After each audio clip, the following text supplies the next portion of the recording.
What's up, friends? My name's Aaron Ciotti. Everybody calls me Ciotti. Welcome to Whoop Wednesday. That was the Jungle Gym Basher.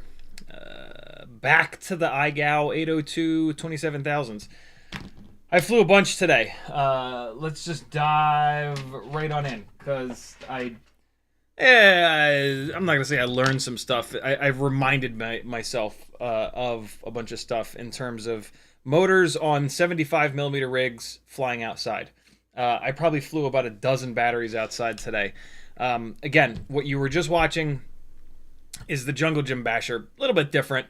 This is actually an old school Mobula 6, so the 2G4 AIO. The true Jungle Gym Basher uses the X12 AIO, and it's just basically a Mobula 7 1S with a motor swap. But yeah, this is a Mobula 6, right? The old school Mobula 6 is what came with the 2G4 that I've moved over to a bigger frame with bigger motors. Mobula 7 V4 frame, old school Mobula 6 canopy, Runcam Nano 3, ORT Micro V, iGal 802 27,000s with Gem Fan 1610s. Just an awesome combo. No, these motors are definitely like the max for the 2G4. No core temperature warnings, but you can sense that it's like kind of right there. And I've tested these same motors in 30,000 and 33,000, and they will start to trigger the core temperature warning. So on a 2G4, you can still do a really this thing is insane for what it is. Track down a 2G4, throw this frame on there, snag a set of these 1.5mm shaft 802 27,000s, and you've got a hell of a basher that rails around in the front yard, backyard, through the garden, and you can even fly it inside if you want me to. I'll put a battery through this in the house tonight. These motors, though, So, as a Jungle Gym Basher, these motors are perfect. Jungle Gym is a small spot. You're not, like, blasting and covering tons of ground. You're in, like, a small location. You're using full throttle to throw it over. These motors are nice and lightweight. That's going to make it more durable. So, yeah, great Jungle Gym Basher. Not that great of a ground covering kind of rig, which is where the rest of these guys come in. Also flew a bunch of batteries on this guy. Same exact camera, canopy, AIO, antenna, frame. Props. Different motors. Beta FPV 1102 22,000 kV motors.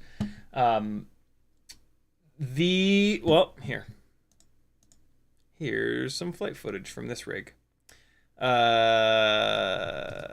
hit this, and let me just mute it. Test here. Wait, let me just listen. 2G4. Yeah. Mobile 7 V4 frame. All right. Tell me more. Past me. 1S450s, the blue and white ones from VTX. Yeah, 1S450 mAh batteries. Yep. Keep going. Me from 4 hours ago. These are the beta 1102 22,000. There we go. That's what I wanted to confirm. There you guys go. I didn't want to start showing you footage that wasn't what I thought it was. I don't know if you'll be able to see a difference, but Beta FPV 1102 22,000 kV motor. We're comparing two extremes. 1102 22,000 kV, 802 27,000 kV. Very different motors. The rest of the build is exactly the same. The 1102s, this build is 2 point something grams heavier. 1102 is a much heavier motor than 802, of course, obviously. But very interestingly, the 1102s get more runtime. In this scenario that you're watching here, this is me flying out in front, out and back the house, up and down the street, covering a bunch of ground. Look at this flight style, right? Like we're cruising around. We're not bashing at a jungle gym.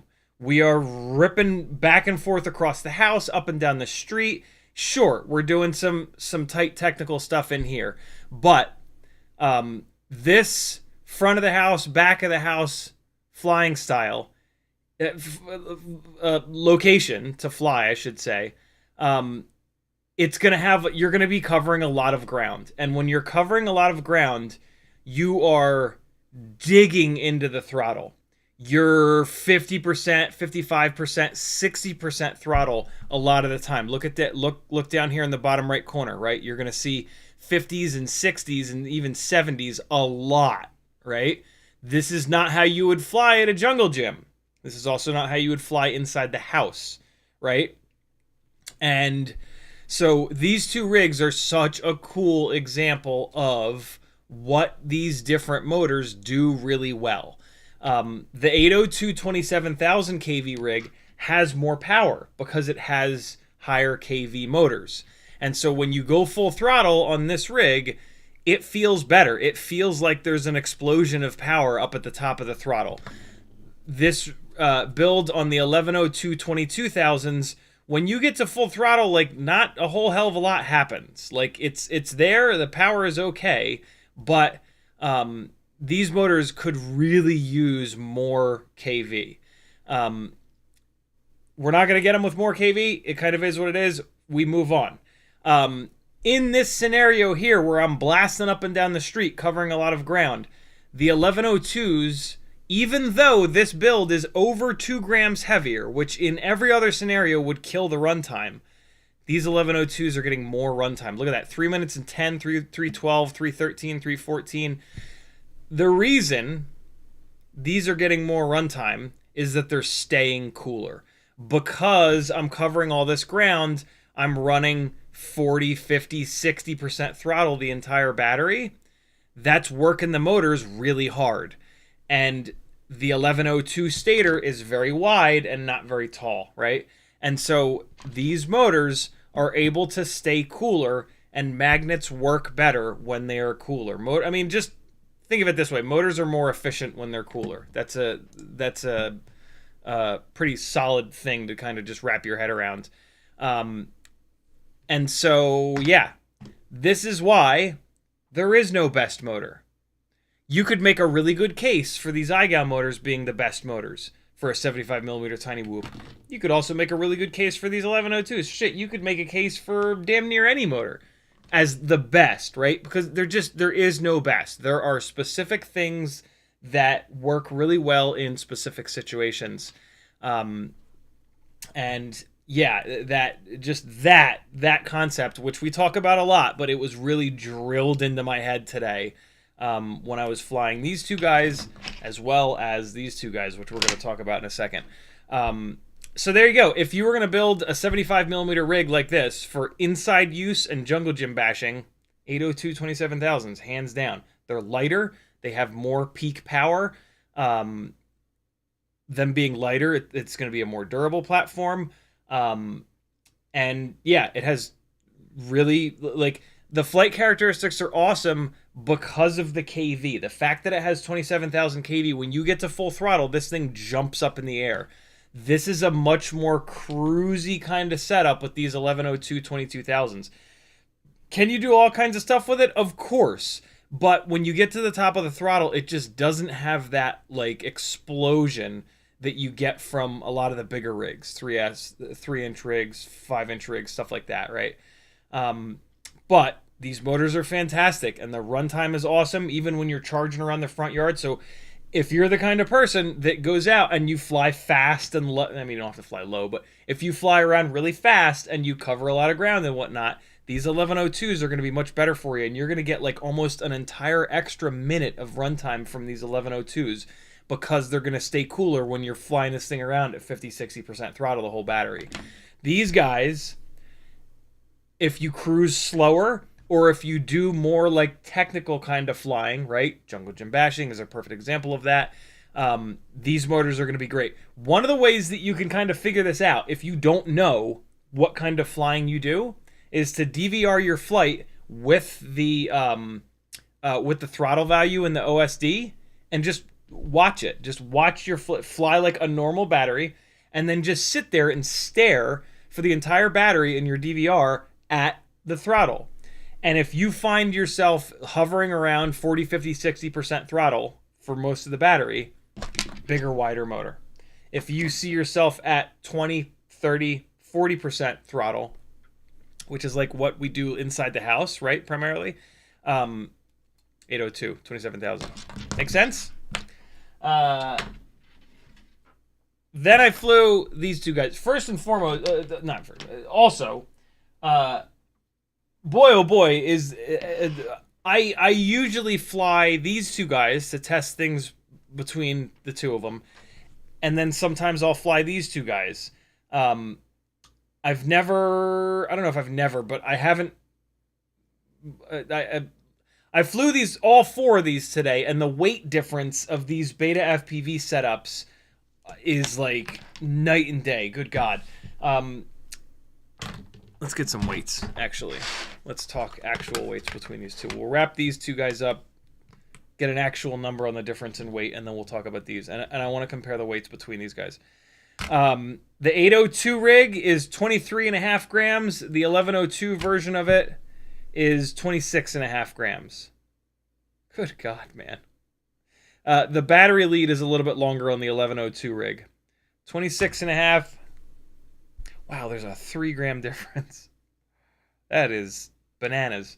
The 1102s, this rig does not feel heavy. These motors are grunty, great response time.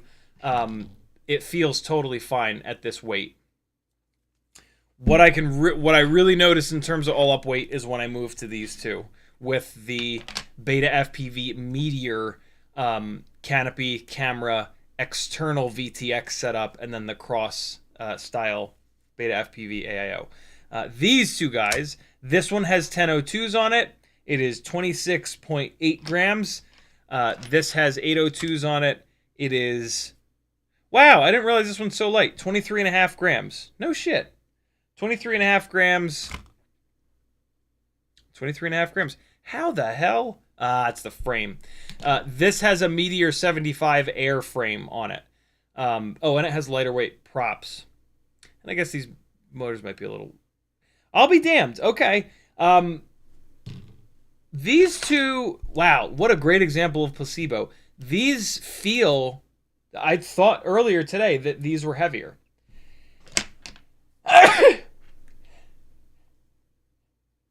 Although, what I did not do is fly the 0802 Mobula-based rig and then the 802 Meteor-based rig. I flew these things...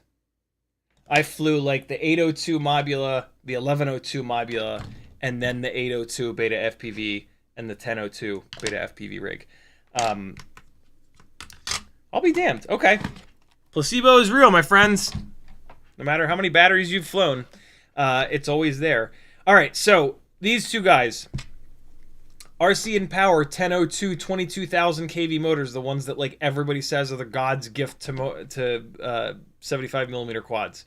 And then an old ass set of Happy Model 802 25,000s, the split bell like 2-3 year old ones. It feels so much better. Like with these two, there's a very clear distinction. This does one thing really well. This does something else really well. On these two guys, the 1002 rig, it doesn't really feel like it does anything better. And it wasn't even getting that great. It wasn't even getting runtime that was like. I was really shocked at how low the runtime was, to be completely honest. I'm really starting to think that the Beta FPV 1102s are like a lot better than the RC and Power 1002s. 26.8. I think this other one's 26.5. Yeah, I'll be damned. Wow, there's only like a 0.3 gram difference between these two, but holy hell, do they fly completely different. The RC and Power 1002 22,000s they're kind of nothing special. Compared to these Happy Model 802 25,000s, these have more power. These actually had more runtime.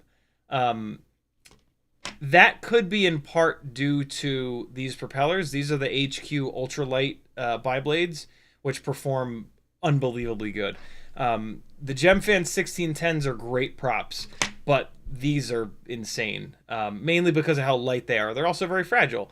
But yeah, the lightweightness of these props is insane. But same kind of deal, 22,000 kV, 25,000 kV. At the top of the throttle, the 25,000 kV 802s explode. They have a great like amount of peak power. The 1002 22,000s don't. They cruise around totally fine.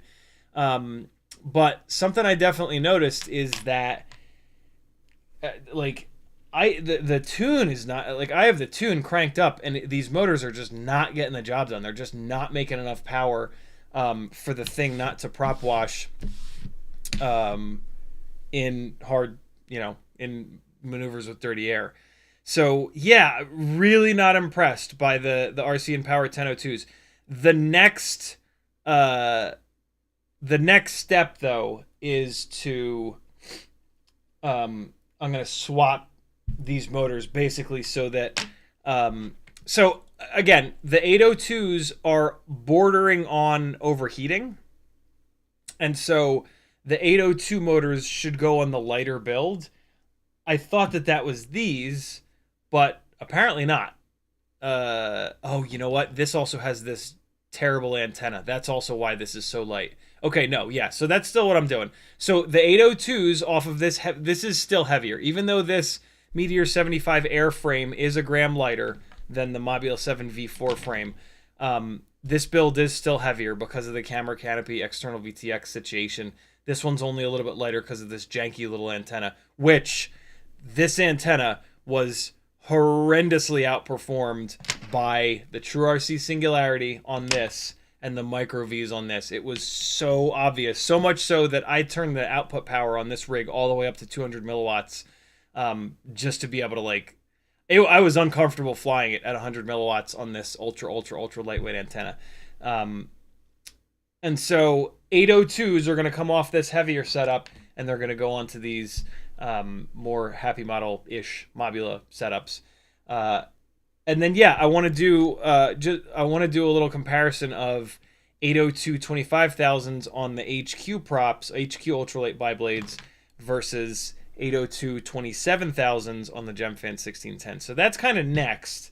But yeah, cool day of kind of flying some stuff back to back. And yeah, really kind of driving home the point that a wider motor, if you're cruising around at a higher throttle value because you're going fast or it's a heavy rig or whatever, you really do need to have a wider motor for that. You want a 1002, an 1102, something like that.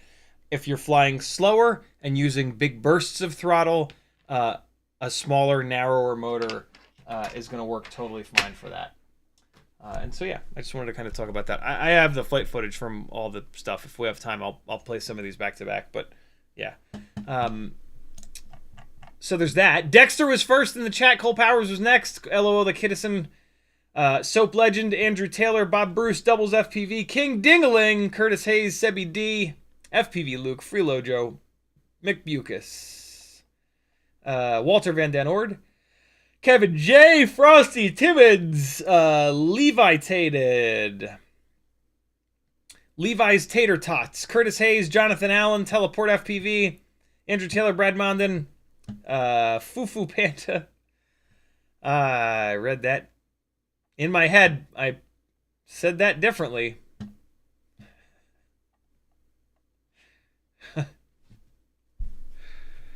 Woo, man, that is close.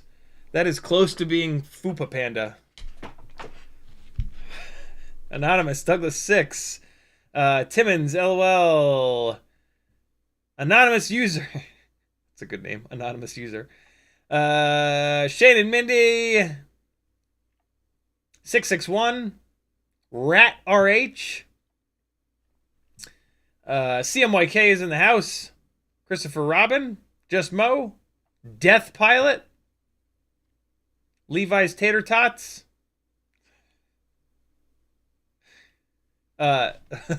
Levi, if you haven't been around for a super long time, Trash Boat. Trash Boat. You guys have crazy names. If you haven't been around super long, Levi, Brandon in the chat. What Brandon? I guess he's Brandon's Beans nowadays. He used to be called Brandon's Baked Beans, and so yeah, Levi's Tater Tot. It's just, I think about food a lot. King Dingaling tagged me. Hey, if you want to talk to me in the chat, all you got to do is type CiottiFPV.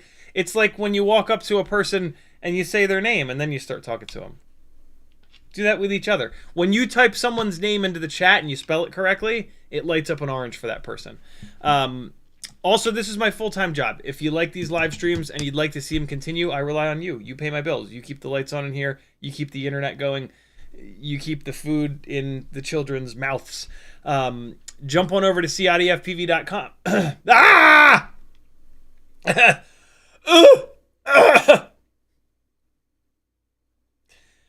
CiottiFPV.com has all the ways that you can support me. Go and do it, or I'll die of whatever's happening now. Choking hazards, maybe? I don't know. Patreon helps me out the most. Etsy has a ton of really cool stuff, and more being added damn near every day.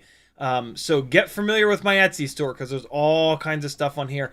I'm putting up a bunch of quads, like 4 or 5 full builds are going up on the Etsy store within the next couple of days. So keep your eye on that. Fiverr if you want to work one-on-one with me, or just message me and we'll get it scheduled. Teespring if you want to get some cool shirts and other random apparel. I have a little tote bag on there that's fantastic. You ever fill up your flight bag and then you have like one more thing that you need to bring, or 2 more things that you need to bring? Look at this tote bag that's got my logo on one side and Kill All Carbon on the other. And look, it's like this canvas material, so your props aren't going to rip through it. Get yourself a tote bag, god damn it, and then you can tote things around. I apologize. That was awful. Teddy!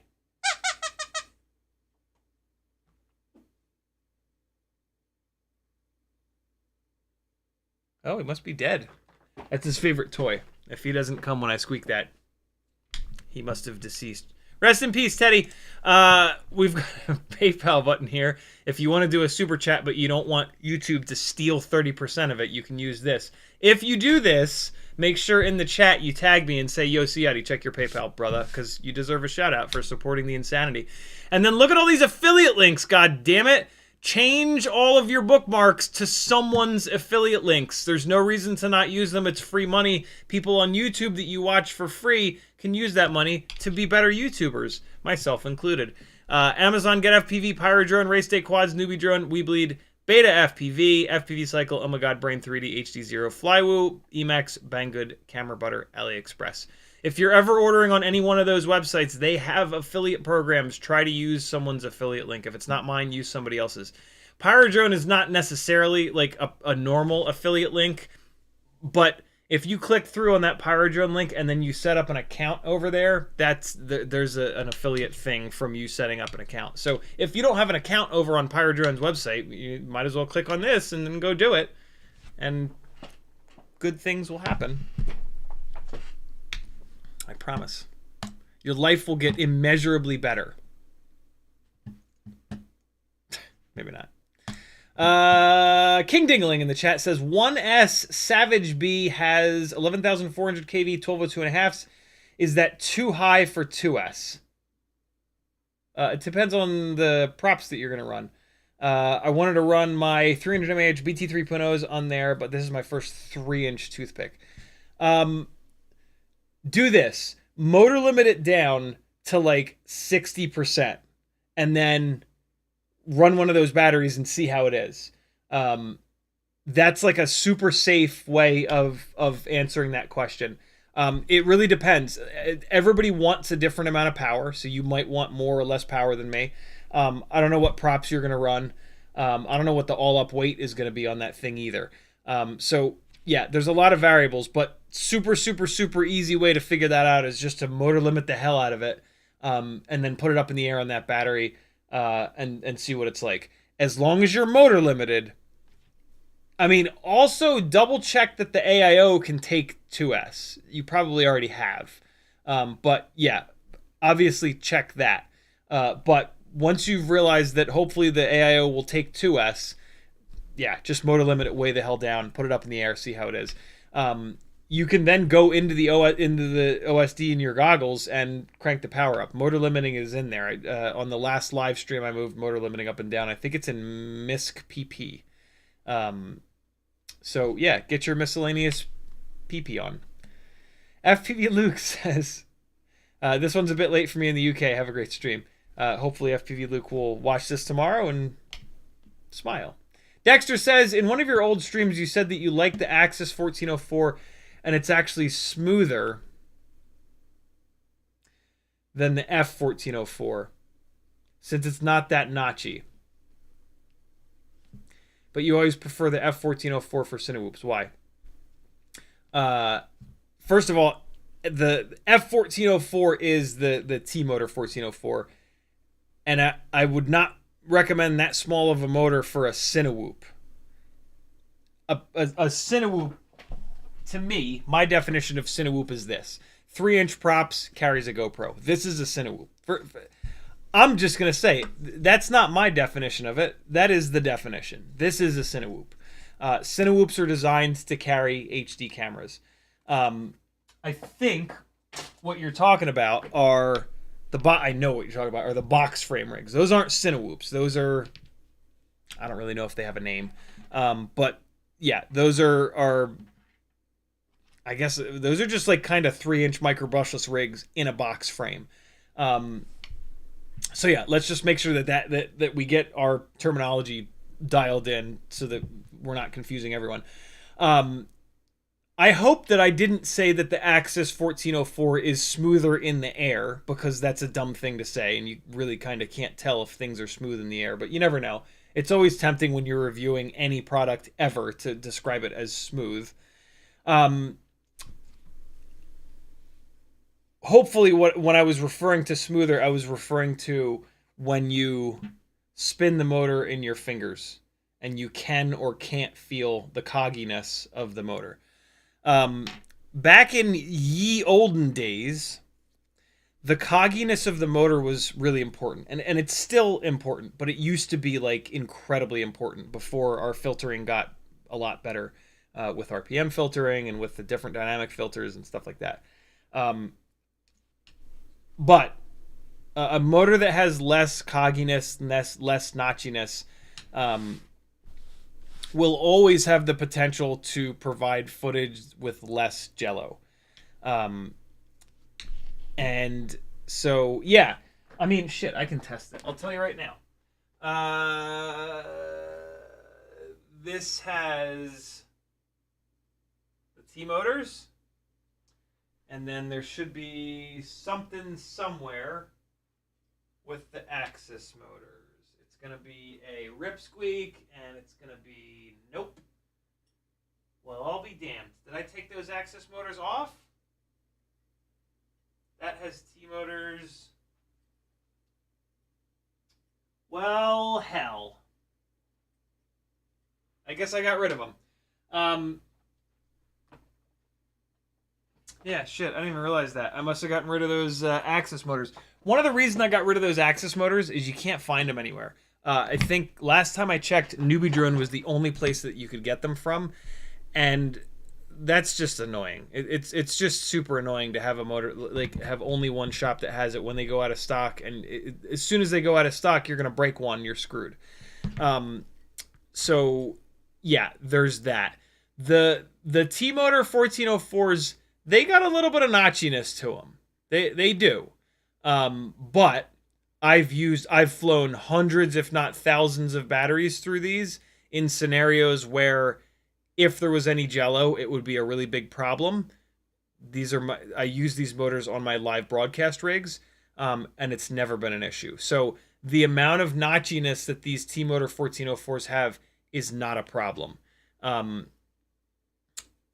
If you want the absolute smoothest, cleanest possible jello-free footage from a 1404, a smoother motor, a less notchy motor is technically going to do that. But yeah, these T-Motor 1404s you can get like everywhere, and that matters. Like it really does. When you can't get replacement motors, it sucks. That being said, you could certainly mix and match. It's not if you can not do that, you should not do that. But if you are in a pinch, you could absolutely mix and match a T-Motor 1404 with an Axis 1404, and I guarantee you would not be able to tell a difference in the air. If you think you can tell a difference, you're lying to yourself. It's all placebo. So yeah, again, you don't want to do that though. So to me, the T-Motor 1404 is just a better bet because you can get them from more places, and that really does matter. But yeah, there you go. Dexter also says, and what do you think of those 1404s compared to the RC and Power? He just listed a whole bunch of other 1404s. I have no idea. I've never run the RC and Power, Foxeer, Mamba, Flywoo, Brother Hobby, Lumineer Zip, 1404s. I have run the Zing 1404s. Nope, not the Zing V2s. Yep, out of all those motors that you listed, I haven't run any of those 1404s. But Chris Rosser tested a ton of 1404s.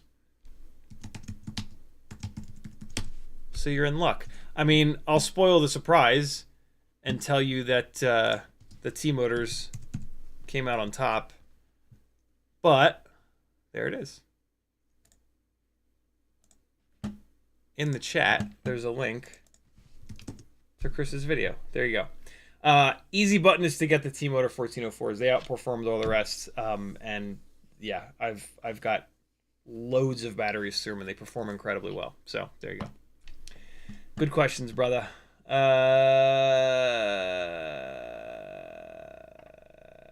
Fupa Panda says, why are you running Newbie Drone frames instead of the Meteor 65?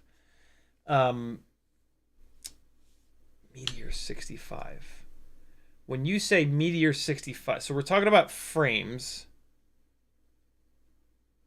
Meteor 65 frame. Are you talking about the old school Meteor 65 frame? That thing is old news. Nowadays, the in order of my preference, Newbie Drone Cockroach V3, Cockroach Light AF. I think my third favorite frame would have to be. I think my third favorite frame would be a tie between the Weebleed Crown and the Meteor 65 Air. No. Third favorite frame is going to be the Meteor 65 Air, but only if you run it with the taller motors, like the Beta FPV motors or the VCI motors. On Happy Model 702s, the Meteor 65 airframe sucks. It breaks like immediately. Next, fourth favorite frame would then be the Weebleed Crown. Fifth favorite frame would be the old school Meteor 65 frame. The OG Meteor 65 frame is very durable, but it's also very heavy compared to the other newer frames. I forgot about the Mobula 6 2024 frame. Mobula 6 2024 frame would be like third or fourth favorite. Again, it has the same problem though. You got to run the taller motors on it. Also, the Crown frame and the old school Meteor 65 frame, these are all in that same boat. When you run Happy Model 702s, the props sit too low, and those frames suffer. The old Meteor 65 frame was so durable, though, that it didn't matter for the frame's durability. The Mobula 6 2024 frame is also ultra durable. The Meteor 65 Air is not. And then the Crown frame is somewhere in between. So with Happy Model motors, all those frames really suffer because the propeller sits too low. The duct, if this is the duct of the frame, the propeller swings down here. So when you hit stuff, the duct of the frame crushes all the way in. It slams into the propeller, pushes the propeller out of the way, and you can actually even hit the motor on whatever you're slamming into. It is a bad situation. What you really want is, if this is the duct of the frame, you want the prop to be up in here. This way, when you slam into something, the duct pushes into the propeller and the whole thing moves, rather than just the duct having to take all the hit. And so, yeah, there's a whole bunch of info for you on the current generation of 65mm motor-to-motor frames. The Newbie Drone Cockroach V3 though is amazing. The ducts are lower so that the Happy Model motors fit perfectly in there. It's extremely lightweight. It's extremely durable. The Light AF frame is also really, really, really good. It's just definitely not as durable. And for me, durability is like really high on the priorities. So yeah, I still think I'm a bigger fan of the Cockroach V3 than the Light AF, but they're both great. I mean, they're what, $3-4 each, so get them both and make up your own mind. But yeah, in the last like year or so, a lot of frames have come out that are significantly better than the old school Meteor 65 frame, which is why you'll see most people running not that frame anymore. Walter says, I'll check you tomorrow. Timon says, I know you're not a Sky Zone guy, but in general, would you be able to tell a notable difference upgrading DVR from 30 to 60 frames per second in my 04X goggles? Will it improve Instagram upload quality? It will not improve Instagram upload quality.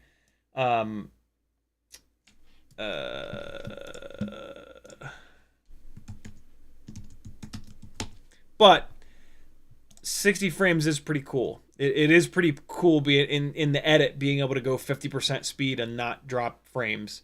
Not lose frames, I should say. But I don't know. Are you going to do that? If not, then it kind of doesn't matter.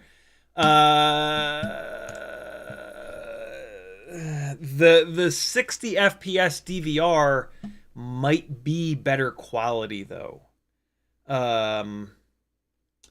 If you've got a 30 frame per second DVR in your Sky Zones, that might be the old school DVR that like all the Fat Sharks used to have, which sucks. That DVR is just junk. So yeah, the higher frame rate, 60 versus 30, in itself is not going to do anything other than allowing you to go 50% speed and have it be nice and smooth. But I believe that the 60 frame per second DVR is just a better DVR.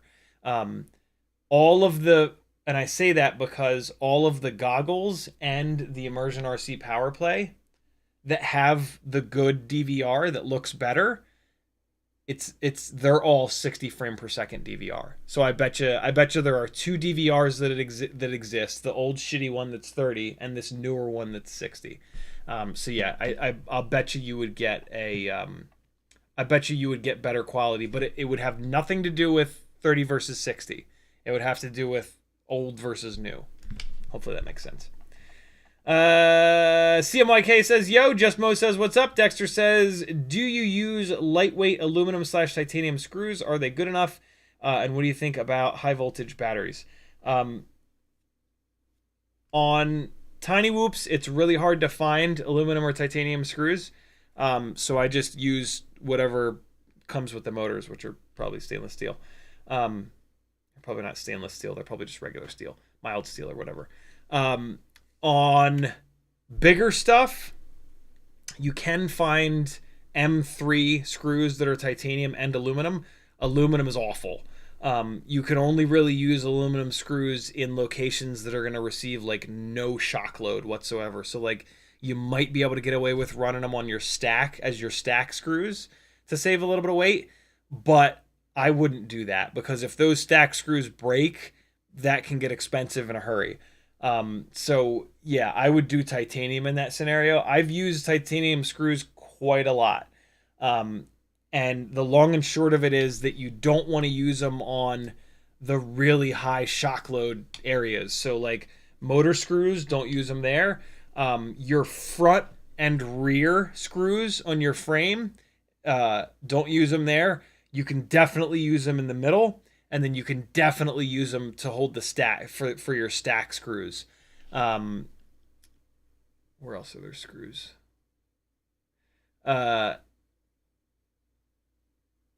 Don't use them anywhere that the arms are kind of jacked into, because when you crash, the arms get like a big twisting force typically. So yeah, titanium is great, and you can probably get away with using it in some of those higher shock sort of areas on the frame, on the build, but it's not worth it. Like when they break off inside of stuff, and it just sucks so bad to have to try to extract them. And it can just be a total nightmare. So yeah, in my opinion, don't use aluminum screws ever. They are just so weak. And then with titanium screws, try to use them in spots where, yeah, you're not getting a ton of energy going through it during crashes. And you can literally just like if you don't know what those locations are, you can just surrounded by Cinewhoops, and I don't want to show you this with a Cinewhoop. You can just like hold the frame and just like sit here and just do this. Like, all right, if it hits here, what happens, right? If I dig it in like this, it's going to hit like that, and energy is going to go through here. What's going to happen? That energy is going to go up through the arm. It's going to try to push this arm inside the body. So we've got like one screw here, which is going to take a bunch of force, and then another screw here. So I don't want to use them here. Well, look, I got these stack screws. They're not really jacked into anything. So I got 1, 2, 3, 4. I can, right? And then like, oh, if it hits like this, these two screws are going to take a huge shock load, but these two back here are going to kind of be okay because they're doubling up. So just, kind of take it and pretend it's crashing, and just think about when it comes down like this, where's the energy go? When it comes down like this, where's the energy go, right? It comes down like this, these arms are going to get sent up this way. So it's going to try to break this arm, right? So the screw here is going to take a ton of energy in a hit like that. And just pretend like you're crashing it in every different orientation, and you'll very quickly get a feel for which screws are the ones that are like most essential in crashes. And crashes are where the majority of the braking force gets generated in these things. The other way you can figure that out is to fly the rig for a while and see which screws back out. The screws that back out, although you got to be careful. There are going to be screws that back out from vibrations, and then there are going to be screws that back out from crashes. Two totally different things. You can absolutely run titanium in the spots where the screws are backing out from vibration. That doesn't matter. It's in crashes that you're going to see the arm screws want to work themselves out. So, yeah. And every frame is a little bit different in that respect, which is why I want to mention this. There are some frames that none of the screws ever back out. There are some frames that all of the screws back out.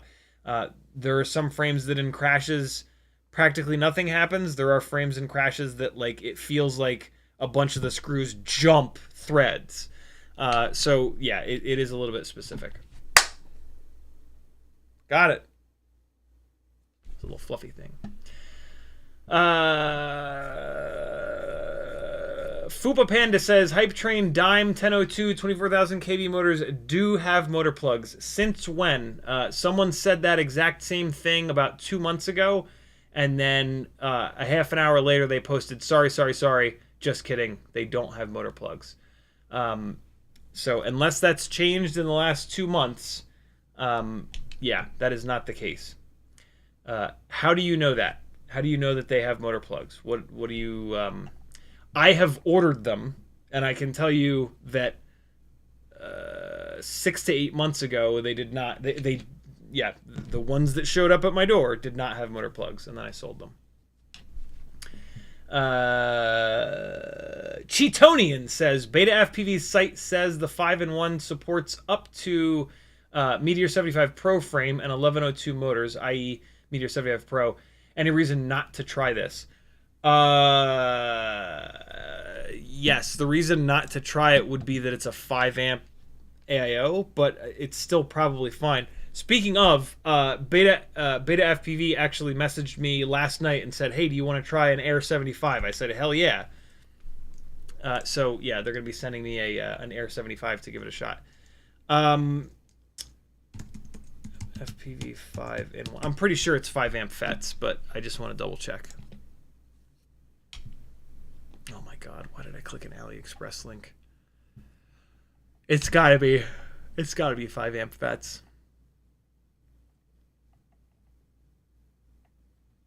Hey, look, it's me, Coyoyoyoyoyoy. Coyote. Admittedly, it does kind of suck that they spelled it wrong because I get 0 SEO from this, which kind of sucks, but it's not like they can fix it now. I can't find it, but I'm 99% sure that that it has 5 amp FETs. 1102s are gonna push 5 amp FETs to their limit, and like when those FETs start to get older, or if you like roast one of them a little bit, when turtle moding, for example, recklessly, you could run into a situation like you've seen recently with core temperature warnings and stuff like that. But fresh AIO 1102 22,000s will be fine, especially if you keep them on a 1.6 inch setup. If you go all the way up to the Meteor 75 Pro setup, now you're really asking for problems. You should be okay for a while. This is a testament to that. But yeah, you're pushing those 5 amp FETs to their absolute limit. And so yeah, when that AIO starts to get like old and tired, you're gonna have to either retire it or move it to another rig that has less powerful motors, or else you're just going to be staring at those core temperature warnings forever until you turn them off, and then you're going to blow it up. But you'll get a decent lifespan out of it, but yeah, that's the full situation there. Trash FPV says, can some affiliate money from me go to a toy for Teddy? I'll say this, Thrash. This dog does not need more toys. He must have 30 plus toys upstairs. It's absolutely insane. He has so many. If there's a specific toy you have in mind, Send me a link. But yeah, he's got plenty of toys. Don't you guys worry about this dog. He is loved. He's got lots of toys. I don't know where he is at the moment, though. Teddy! Get down here! He's probably up in his comfy spot on the couch. Or maybe one of the kiddos is hanging out with him. Ramcot FPV says, kind of a long question / rant. Feel free to skip if it's too much. No, you came to the right place for that stuff. Meteor 75 Pro suddenly started giving me USB power surges. What the hell does that mean? And the ESC would do 2 tones downward instead of upward when plugging in a battery. Seemed like a short in the flight controller, but in the end, the short was in the MO3 VTX. Interesting. Do you think the flight controller killed the VTX and I shouldn't solder a new one, or would a short just show up out of nowhere? The AIO turns on fine and the USB works when the VTX is unsoldered. In theory, the VTX went all on its own. And it shouldn't have hurt the AIO. But shouldn't, right? Not like, I can't say like definitely. You're probably fine. You're either going to throw the flight controller in the trash and start all over, or get a new VTX, solder it up, see what happens. Everything points to the VTX let go, and the short protection in the AIO saved you. So if it were me, I would get another VTX, solder it up, and away you go. If that blows up the AIO was kind of already blown up. And like maybe you cook that VTX at the same time, but the VTX is cheaper than the AIO, right? So it's not that bad of a loss. But I would bet that the AIO is completely fine and that you can just slap a new VTX on it and go. Good question, dude. Not only a good question, but good troubleshooting flow that you did there. You were very close. And I think you already kind of knew what direction you were going to be going in. But yeah, good stuff, man. Just Mo says, 2 questions. Putting 40,000 kV 702s on HD0 AIO5, do you think that's safe? I'll let you know tomorrow. Wait. Oh, hold on. Hold the fucking phone. Hold on. I'm going to give you the audio from this, too. I'm just going to play it through the speakers, though. Okay. Going back to the RC and Power rig. Hey, here's the RC and Power rig. There you go. Something wrong with it. Jesus. I mean, just in case. Let's back the tune off a little bit. This is RC and Power 1002 22,000s. Same exact build from a second ago. It's basically the Meteor 75 with the 75 airframe to be a little bit lighter.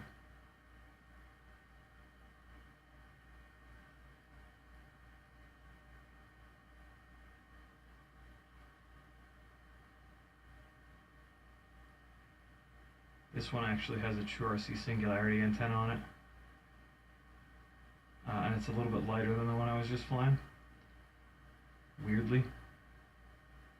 That was me being weird on the yaw. Not the rig. Oh boy. Oh. Scary, scary.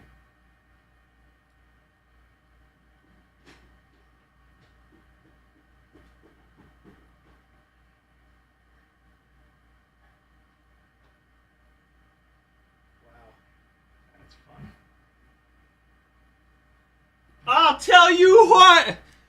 Georgia is some kind of special backwater bullshit. My God. I've lived in a bunch of different places, and I've never lived in a place that just can't even figure out the Postal Service. There should have been one here 2 days ago, and it still isn't here.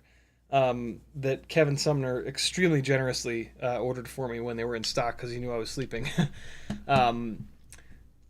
Do you think that's safe? I'll let you know at some point when Georgia's backwater weird postal service figures out how to deliver things, because that's exactly what I'm doing. Need a light and durable 75mm 1S frame. Any recommendations? So I'm assuming that's a separate I hope that's a separate question, because you certainly don't want to put 702 40,000 kV motors onto a 75mm frame. There are really only two 75mm frames for 1S that should be used, in my opinion, in my experience, which are the Beta 75 Air and the Mobula 7 V4. The two frames that I was showing you earlier, actually, that are on these guys.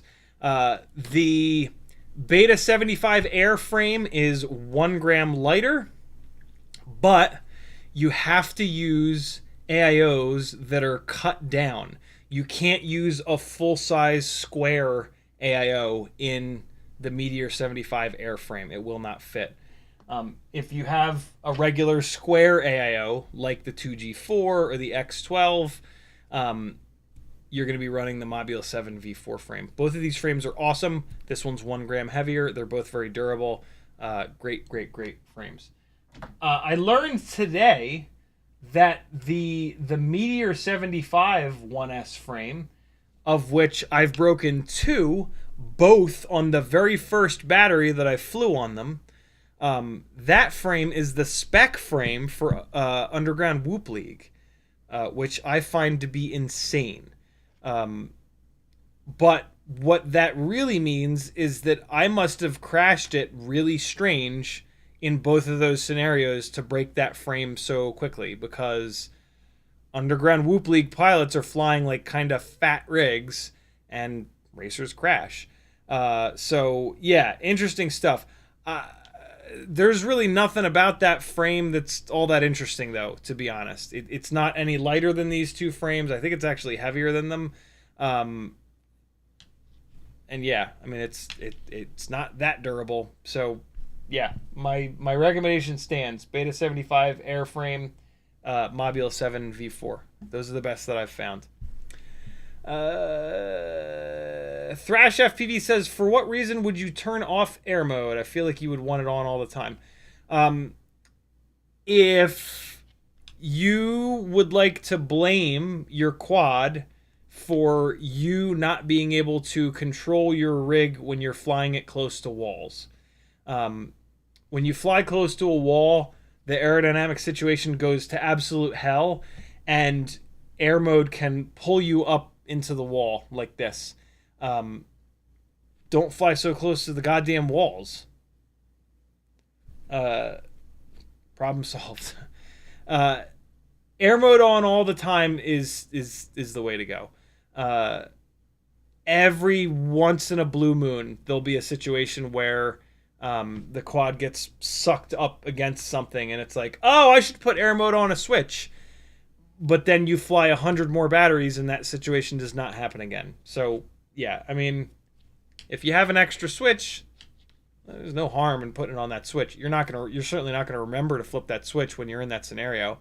But yeah, in that scenario where it sucks up to something, because that's air mode trying to make corrections, you can flip that switch and turn off air mode, and you might be able to get it to come off of there. For me, I just disarm and rearm really quick. Zero the throttle, disarm, rearm. Super quick, and it'll do the same thing. It'll fall off the thing, it'll rearm, and you can fly it away. Yeah, air mode on a switch.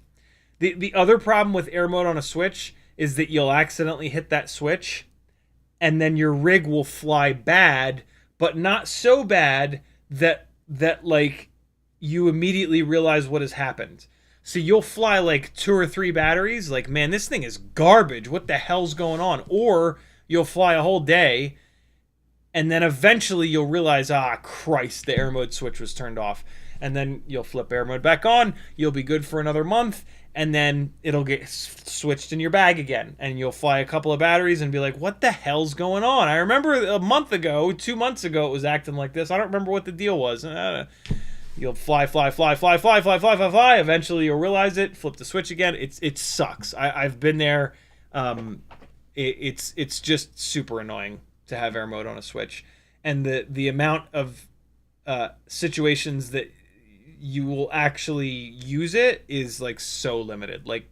Like fingers and toes in 8 years of flying limited. So yeah, just leave it on all the time. Thrash FPV also says the cockroach frame is so slept on, I literally cannot break it after 6 months. Yeah, the cockroach V3s are awesome. Awesome. As is the Light AF. They're both amazing frames. I haven't found anything better. Dexter says, is 6S bad? A bad move to go with for a slow 2.5-inch Cinewhoop indoor shots? Yes. 6S batteries are going to be too heavy, and they're going to stress out the ESC, and a 2.5-inch powertrain will not make enough power or draw enough amps to get you any benefit from 6S. The only benefit that comes from 6S is it will allow you to take our current selection of motors and spin them up to a higher RPM. If that's what you're going for, do 5S. It's not going to hurt. It's not going to hammer on the ESC as bad, and you're still going to get a bunch more RPM. You're going to get 25% more RPM out of whatever motors you pick. So yeah, 6S doesn't make any sense really until you get up to like really heavy 4-inch rigs or 5-inch rigs, unless you've specifically found a motor that on 4S, the perfect motor that on 4S does not have enough RPM. But again, in that case, go 5S, not 6S. If there's a 5S battery that's light enough, there might be lighter weight 6S batteries just because it's so much more popular. But yeah, if you're gonna do 6S, you got to spend some money on your ESC. You either want an ESC that's meant for 5-inch rigs, or you want to spend $70-$80 on an ESC to be able to handle 6S without going up in flames. Literally going up in flames, which is what happened a year ago or so when I revisited 6S on a 3-inch rig. And on the third battery, the ESC literally caught on fire and burned the rig to the ground. On 4, I'd flown a couple of batteries on 4S and it was totally fine. Put the 6S battery on there with motor limiting, flew totally fine, didn't have too much power. But then the ESC just caught fire at a hover. It's a lot of voltage to be putting through tiny little 20x20 ESCs. Dexter says, since we're talking about screws, do you think thread lock is important? In some situations, yes. In some situations, no. Always make sure that you're not using thread lock around plastic. It will eat plastic. That is really important. So like when in doubt, don't use thread lock, because if you forget that, it can cause really big problems. What I'll usually do on like a for fun or like a freestyle, like a less than serious build, is I won't run any Loctite, and I'll see which screws vibrate themselves out. And then I'll Loctite those screws. On gig life rigs, everything gets Loctited that's not around plastic. Because, yeah, it's flying over people is not a situation where you can have anything bad happen. So, yeah, for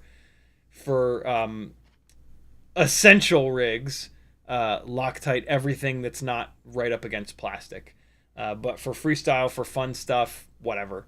Don't build it. It takes a significant amount of extra time to Loctite everything. So don't do it. See what stuff backs out. As it backs out, back it the rest of the way out, slap some Loctite on it, throw it back in. Away you go. Just Mo says, I love how CiottiFPV has been saying Fupa Panda accidentally multiple times. Oh, it wasn't it wasn't by accident. I was doing that 100% on purpose, because I think Fupa is absolutely hysterical. And when I read Fufu Panda's name the first time, I almost said Fupa Panda. In my head, I said Fupa Panda, but my mouth managed to say Fufu Panda. But then I thought, you know what? No, it's Fupa Panda, because I can do what I want. I have free will. Brandon's Baked Bean says, I helped Maiden an 8-inch Octo lifter. Good God. And we could...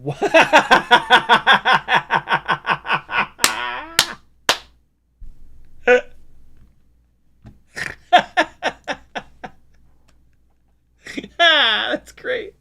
We could watch screws falling off of it while just hovering in front of us. Yeah, that's amazing.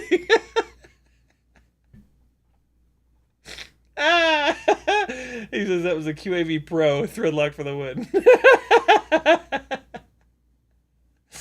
Oh, that's so funny. That's such a funny mental picture. Like, all right, I just got this big ass build done. Here we go. You hover that bitch, and you're just like watching the screws back out and fall. That's great. That is fucking 10 out of 10. Timon says, I had a minor crash with my 3-inch baby ape, and afterwards, when arming, it would spin at idle for a second, and then the whole thing would reboot. Power lead issue. I mean, it's hard to tell, but that's where I would go first. Yeah, do that first. Do that first. Also check the cable between the flight controller and the ESC, the little ribbon-ish cable. And then start replacing stuff. Really. It's got to be one of those two things. If it's not one of those two things, either the flight controller or the ESC has shit the bed. But yeah, for sure, try the battery lead first. And while you're in there, the patch cable. What the fuck is that cable called between the ESC and the flight controller? What do you guys call it? I don't know what it's actually called. P. Richard Scott's in the chat. What's up, dude? I'm going to hang out with his ass tomorrow. I can't wait. Fly that big, awesome drone paradise that he's living at nowadays. Teleport.FPV says, have you messed with the 2S rocket that the AIO burned? No, I haven't. It's I put it into a bag, and I gotta figure out what I'm doing. I gotta find an AIO for it. I can't find... I would love to have an AIO that has motor plugs, accepts 2S, ELRS on board, VTX on board. It's looking like I'm not going to find it. There's one, but it's $100, and that's absurd. So I got to figure out what I'm going to do. I think I'm going to find an AIO that has everything other than a receiver or VTX on it, and just run that, do an external VTX or an external EP2. But yeah. Just Mo says, what would be a lightweight option for mounting VTX and AIO? I feel like those long metal screws are putting me at a disadvantage in weight. Mounting VTX and AIO. What are we talking about here? We talking about tiny whoops. We talking about Cinelifters. If we're talking about tiny whoops, not using metal screws, you're now using plastic screws, and they're going to break the first time you crash. So, yeah, there's no other option. Yeah, if you're talking about tiny whoops, there's no other option. It's metal screws, or your life is misery, because every time you crash, plastic screws break. It sucks. Don't do it. Render says, what would cause a no OSD? I did have this on the first beta FPV G4 out of the box. I have true in Betaflight VTX menu and otherwise good video. When did it start, Render? That is the biggest clue. And that's what I would absolutely need to know to even have any chance of troubleshooting that.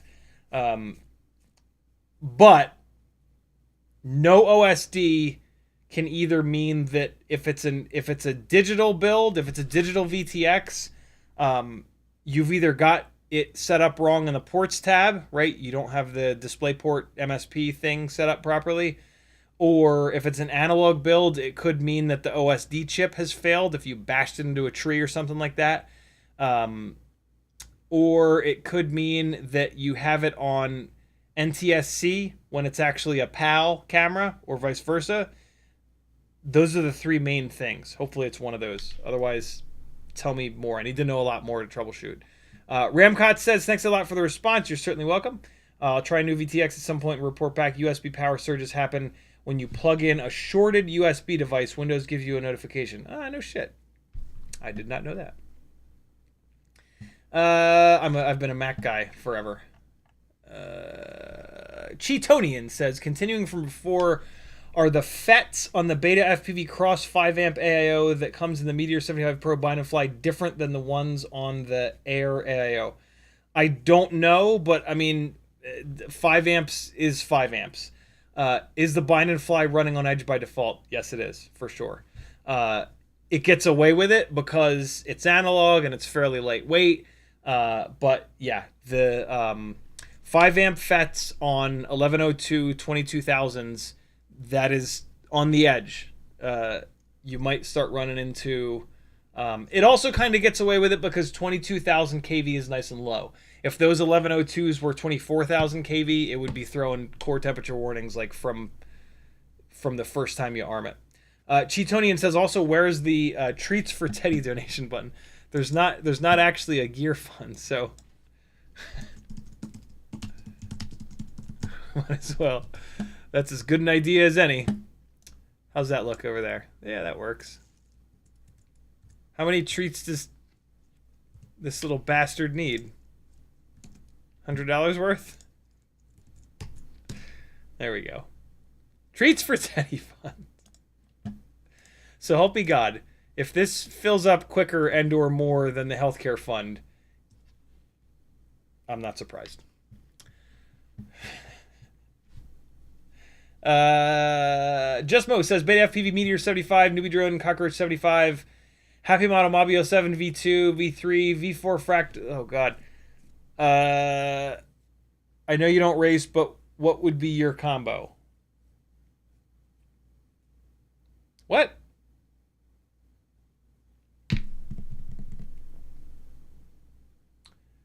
Oh. It looks like you're doing an Underground Whoop League build. They have a spec frame, so you don't get to choose that. You have to run the frame that they tell you to run. So, yeah. If you were able to choose, you would choose the lightest weight frame. Well, I guess no, because they force you to comply to power to weight ratio limits, basically. So yeah, but no, they have a spec frame. You don't get to choose your frame.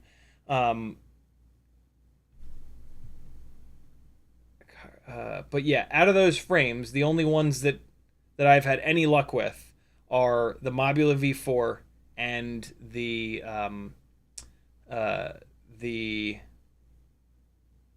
Beta FPV Meteor 75 Air. All the rest of those frames that you listed there, as far as I'm concerned, they suck in one way or another. So, Thrash says, this guy on Reddit was arguing it flies better. What's it? Not crash or lands better, and I knew it was terrible advice. I need to stop trying to correct terrible advice. It never ends. Yeah, what's it, though? What's it, Thrash? Most advice that you're going to find on Reddit and Facebook groups, literally, I'm not even exaggerating this, most advice, as in more than 50%, is dead-ass wrong. And again, I'm not kidding. I go on both of those websites, and I look at FPV stuff from time to time, and I just go right through the comments, and more, in a lot of cases, significantly more than 50% of the advice is dead-ass wrong. Full-blown wrong. And, like, when you're talking about, like, 5-inch rigs or bigger, that can get someone hurt and or killed. And so I just don't go on Facebook or Reddit anymore. Be really careful getting advice from strangers on the internet.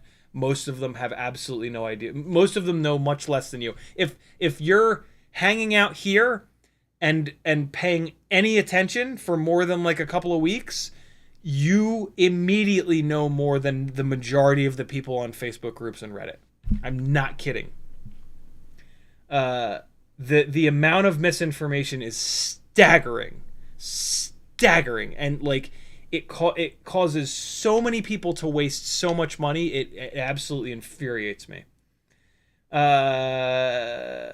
Cole Power says, fun fact, you do not actually have free will. For instance, you just had to read this comment. I love Neil deGrasse Tyson and I forget the name of the guy that he argues with a lot about whether or not we have free will. It's a fascinating argument. Flo says, got any recommendations for 2S HV capable board for like a toothpick or some? I don't, Flo. Do you? I'm struggling to find one on the live stream Monday night. Either Monday or Sunday or Monday's live stream. I looked for one and I can't find one. If you find one, please let me know. It's I would love one. I have a rig that's just kind of waiting for it. Yeah, Tune RC at the moment I think has like the hot AIOs, but they don't have one that has ELRS and or VTX built in.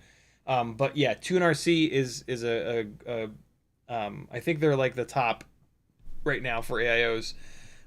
Somebody else in chat will have a recommendation or two. CMYKFPV says 8-pin JST harness. Harness, that's the word I was looking for. Maybe stack harness. What's documentation call it? Dexter says, what's the best 2.5-inch Cinewhoop frame? Money is not important. QAV Pro. No such thing as best, just different. The QAV Pro is more durable, but less efficient than the AOS 2.5 Cine. So there you go. If you want more durability, if you want more efficiency also means better power to weight ratio. The AOS 2.5 Cine is also a total pain in the ass to work on. The QAV Pro is a breeze to work on. So yeah, two different frames that, like, if you look at them, you're like, oh yeah, I'm sure they're exactly the same. Two completely different experiences in terms of serviceability. Flight characteristics are pretty similar. Like, sure, you get a little bit more power and a little bit more efficiency, but it's not night and day. Yeah. Also, very different durability. The AOS Cine 2.5 is a weak frame. I broke the bottom plate on the very first crash from about 3 feet into the onto my sidewalk, and then I broke the top plate on like a 4-foot crash into the grass. It is an extremely fragile frame. Thrash FPV says power loop the Octo lifter. YouTube just did the thing, scrolling back up. Come on.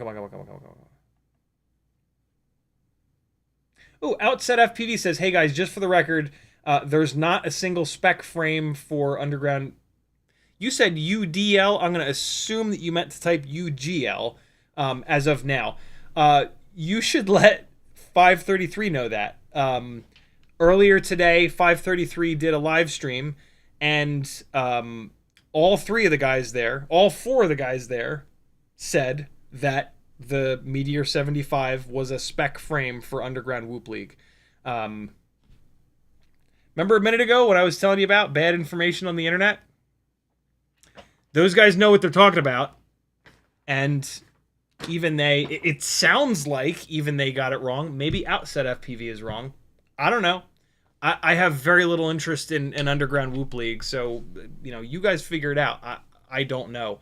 At this point, I've had 4 people say that it is and 1 person say that it isn't, so I'm just going to say I have no idea. I don't know if it's a spec frame or not, but the Underground Whoop League builds have to be of a certain weight, so like running the lightest weight 75mm frame maybe doesn't make a lot of sense, which is the Beta 75 Air. Which is kind of my favorite frame, but it's kind of a pain in the ass because you can only run AIOs that are the cut down style. So yeah, for me, it's Beta 75 Air, Module 7 V4. I fly freestyle. I don't race. Those are the frames that have been the most durable. And you can actually like put things in the Mobula 7 V4 is the easy button because any AIO is going to fit in it, and it's plenty durable, especially if you prep it a little bit. The part on the Mobula 7 V4 frame that breaks are these little supports. This is a lot of Cinewhoop frames, but on this one specifically, these supports where I have beefed them up with black E6000, I think it's actually E7000, that's where it breaks. Ever since I've been prepping these frames like this, I've not broken a single one of them. I also put that stuff on the top of those posts. I'm not going to be able to show it to you because the AIO is in the way, but if you look really carefully, you can see there's E6000, E7000 on the top of those little supports as well. So I've basically run just a little bead all the way around, 360 degrees of these little supports. And that seems to work incredibly well. It is a frame that will eventually break, but they all will. They're plastic, yo. And we crash hard. Fufu Panda says, it says the Hypetrain 1002s have JST 1.25s on the Rotor Riot page. I would love that. And if they have made that change, it could very well be because of me, because I bitched and moaned about it to Tyler, Gruss FPV, at Rampage. And so, yeah, if they have changed that, then you're welcome, my friends.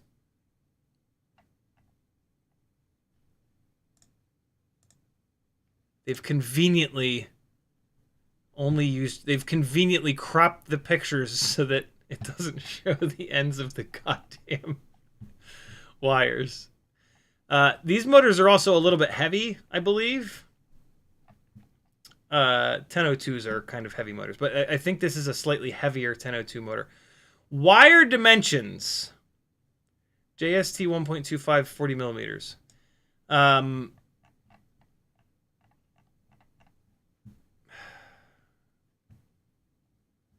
If I order another set of these and they don't have connectors on them, I'm going to light the entire building on fire. So I'm just not going to order them. That's the solution. I mean, these have the potential to outperform the Beta FPV 1102 22,000s, mainly just because of this KV. But I'm going to need some kind of confirmation that these have motor plugs if I'm going to order another set. And I still, no guarantees that I order another. I don't know. We'll see. We will see.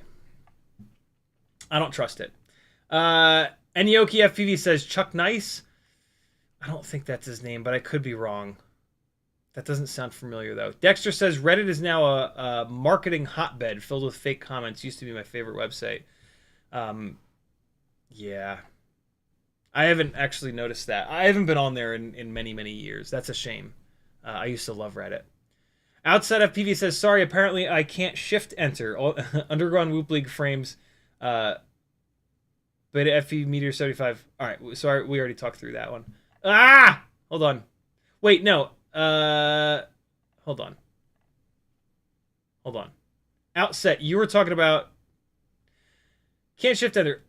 Underground Whoop League frames. But I think Outset is telling us which are the approved frames. Beta FPV Meteor 75, not the Pro frame.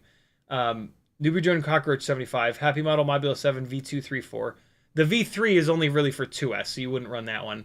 I don't know what the V2 frame is. And then Fractal Engineering Fractal 75. You definitely don't want to do that. Definitely don't do the Fractal build. Fractal frame. And then I see Outset tagged me again. He said the 533 build is a spec build. It is not a single frame that is allowed. Interesting. They specifically said that Underground Whoop League requires that build. They did not say this is our spec build. This is our frame for our spec build. So they were... I was shocked by it when they said it, and I specifically asked them in the comments, and then they read that comment and specifically answered. So yeah. Outset says, I can answer any questions about the spec. I have a feeling that Outset is either the guy or he runs Underground Whoop League and understands it. He seems to know what he's talking about in the chat. So there we go. He also says 40 to 45 grams is spec. If you're on analog, you'll need to add weight with the Beta 75 Yeah, I think that's why a lot of people run those really cool little cob LEDs on them, which, like, that is the... I don't know if that was done on purpose. If it was done on purpose, it is goddamn genius to set the minimum weight at a weight that allows most builds to run those really cool LEDs. Like, that is kind of brilliant. I love those cob LEDs, but, like, every single time I'm like, oh, I should put those on this build. I just kind of sit there and I'm like, I can't do it. I can't do it. It's function over form, man. Like it's function over form, especially because I can't see them. Like, I want other people. It kind of only ever makes sense for you to encourage other people to put LEDs on their rigs, because then you can see them. Like, putting LEDs on your own shit, you're never gonna see it. And it's like the biggest cock tease on earth of, like, I'm spending all this extra time and, like, I know it looks cool, but I never get to see the damn thing. Like, yeah, sure, you can line of sight it for 15 seconds and so, oh, it looks so cool, but then you immediately put the goggles back on because, you know, line of sight is for the birds. But yeah, there you go. Thrash FPV says, sorry, to clarify, I meant the terrible advice was to keep air mode off and it would fly better. You know, that's just dead wrong. Just completely wrong. Rigs do not fly better with air mode off, period. That's just, there's no questioning that. That's somebody that doesn't know shit.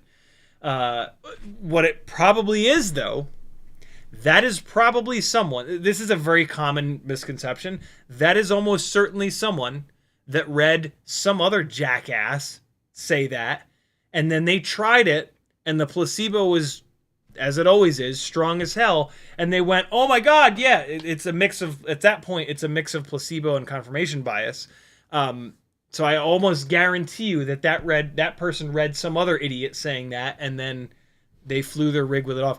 To be totally honest, you kind of can't tell the difference until you zero the throttle out. And when you zero the throttle out, air mode off flies like a sack of hammers, because it's literally a sack of hammers. The fucking motors turn off, and I mean, they go to idle.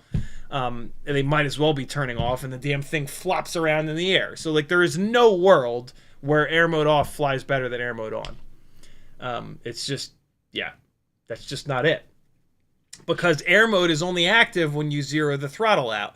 And there is no world where when you zero the throttle out, it flies better. When you zero the throttle out without the PID loop being active, it flies better. That's just dumb. So, go find that person and call them dumb. Cole Powers says, Eugene Merman. I think that sounds familiar. I think that's who it is. Outside of, we got that. 661 says UWL is now UDL, I think now, right? I don't know, is it? What is the D? Underground.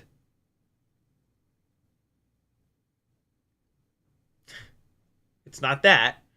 What would the D be in Tiny Whoop Land? Underground diabolically small quad league?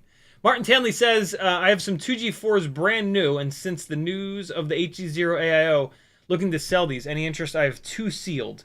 I am weirdly, like, loaded up on 2G4s. Also, I recently found out that Happy Model's still making them. Weebly just got 125 in stock.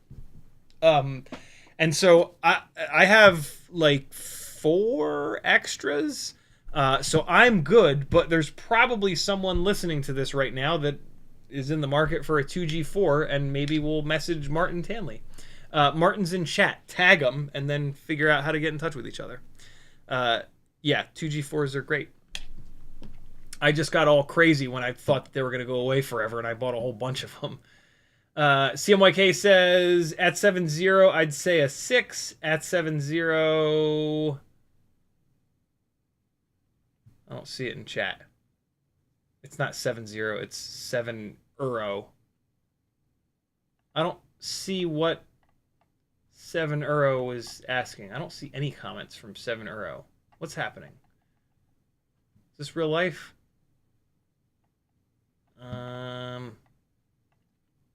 661 says UDL is in the chat. What's UDL? Tell me what UDL is. Underground drone.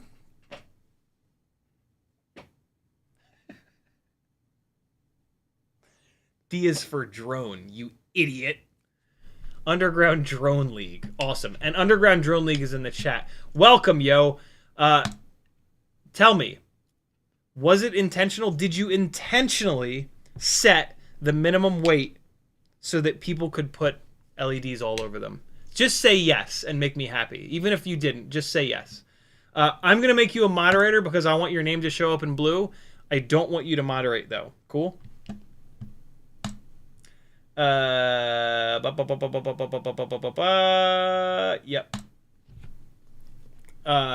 UDL, great job. I'm not a racing guy, but I can tell that you've done a ton of work. And I hear lots and lots and lots of people talking about what you're up to, and that's a sign that you're killing it, man. So great work. Good stuff.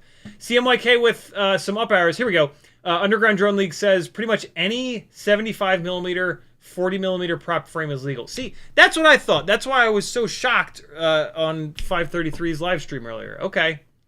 The reason we have an approved frame list is to prevent engineers from going crazy and ruining the meta. Yeah, really good idea there. They do a lot of that stuff in Spec Miata, which I'm pretty familiar with from my ye olden days of my 20s and 30s in the 1900s. All right, where are we at here? All right, cool. I am caught up on chat-ish. Underground Drone League, make yourself at home, answer some questions if you don't mind, because it sounds like there's a bunch. Wait, here we go. The minimum weight was set to 40 grand specifically to allow for HD0 builds with LEDs to be competitive. Okay, so it was more about HD0, which is awesome as well. 661 says LEDs are required, right? Are they? That would be super cool. Tell me that the LEDs are required. Tell me that some sort of external LED is required. That is genius. Igniters? Wait, what? Underground Whoop League was a spec class now called... Oh, okay. So UWL is now called Igniters. Oh, cool. Very cool. LEDs are required. Look at that. Hell yeah. Maybe he's just lying to make me happy, but I doubt it. That is really cool, man. It's a really cool rule set. Well fucking done. It is 11:35. All right, let's just go. We're just gonna go. I was hoping to do a bunch of stuff, but we are going to focus on what I put in the stream title, which is the 2S Walksnail 75mm rig again. I knew that I had another Walksnail light floating around. I am going to stop removing... Well, for this build, which has plenty of power, I am not going to remove the... I've heard this called so many different things. Heat shield, heat spreader, heat sink, whatever. This 1-ish gram piece of metal. I'm going to leave this on here to see if maybe this will last a little bit longer. This rig has enough power to offset the extra weight here. On the 65mm Walksnail rigs, I will continue to remove this because it is a significant amount of weight. But yeah, for this build and for any builds that I want to really be super durable, I'm going to stop removing it. Because, yeah, I mean, look, Walksnail no longer sells this VTX with that removed. That says something. You know what I mean? Okay, so here we go again. Let me just remind myself of how I build this goddamn thing over and over and over again. I have a funny feeling that the wires on here are going to be too short, and that is going to really slow this down to the point where we're pretty much not going to get it done tonight, which sucks, but welcome to the CiottiFPV live stream, where nowhere near as much shit that should be getting done gets done. But it's mainly because you guys ask great questions in the chat, and if there's one thing that I can leave to the world, it's a whole bunch of really good info, and that's what we're kind of doing. And so, yeah, these leads are exactly like 2 millimeters too short. So that's a big old kick in the balls.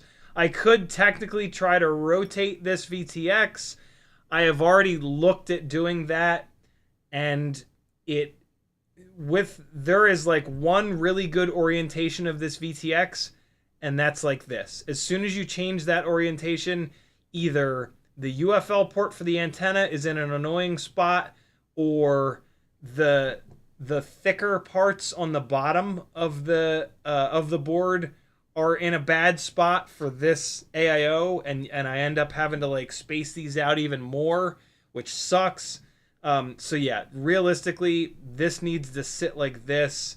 And what that means is that I need to deal with the utter disaster that is liquid electric tape. It is just, it's so much of a pain in the ass that I'm going to turn off the soldering iron, because that's how long it's going to take me to get this shit off of here. I do not have a great way of getting this off. I have never heard anyone have a great way of getting this off. Here's how I do it, friends. I start with my fingernail to try to get some big chunks off, and it kind of works. It's just time consuming. Oh my god. So we're trying to get big chunks off here first. Kind of like scrape down the wire. It comes off in little tiny pieces, which is why it's such a nightmare. I'm going to put the nerd goggles on. What's up, Half Baked? Flo says they don't last longer with the heatsink on. Awesome.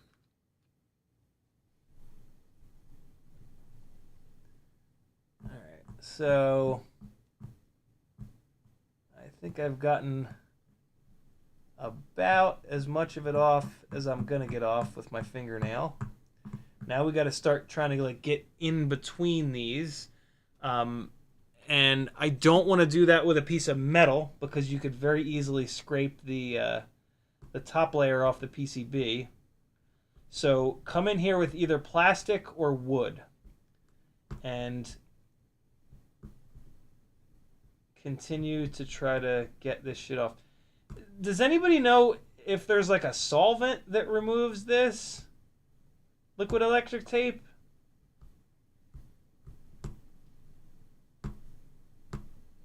So this is just like a regular old little toothpick. It's doing a half decent job, actually. Last time I did this, it was way, way, way worse than this. Maybe I'm getting better at it. Or maybe I'm just in a better mood today. Could very well be the case. It's been a good week for me, mental health-wise, which is exceedingly rare, unfortunately. But hey. We take them when we can get them. Guess it just makes you appreciate the good weeks that much more. Unfortunately, it doesn't. I wish that it did. But it really kind of doesn't, if I'm honest. Let's see if I can get some of this shit off here with my fingernail. Yeah, there we go. Alright, let's get in between the power and the ground here.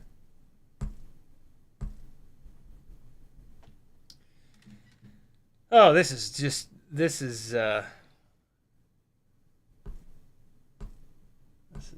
thrilling television, I know, guys. But there's nothing I can do about this. Like, I have to do this. Boy. This is part of the build. You're going to have to do this. Well, probably not, because you'll buy a new one of these and it'll have cables that are long enough. But at some point, you'll cut those cables too short and you'll have to do this. So for some people, this is part of the build. Come on, you bastard. All right, so I got some of this stuff loosened up. I'm going to really carefully come in here with stupidly sharp and thin tweezers and try to just grab some of these chunks and pull them off. But you do not want to be scraping on the PCB with sharpened tweezers like this. Right now I'm scraping on the solder, which is fine because I'm going to remove that solder, right? Yeah, don't scrape with metal on PCBs. That's about as much as I can do with these. Let me try to get in here with the toothpick a little bit more.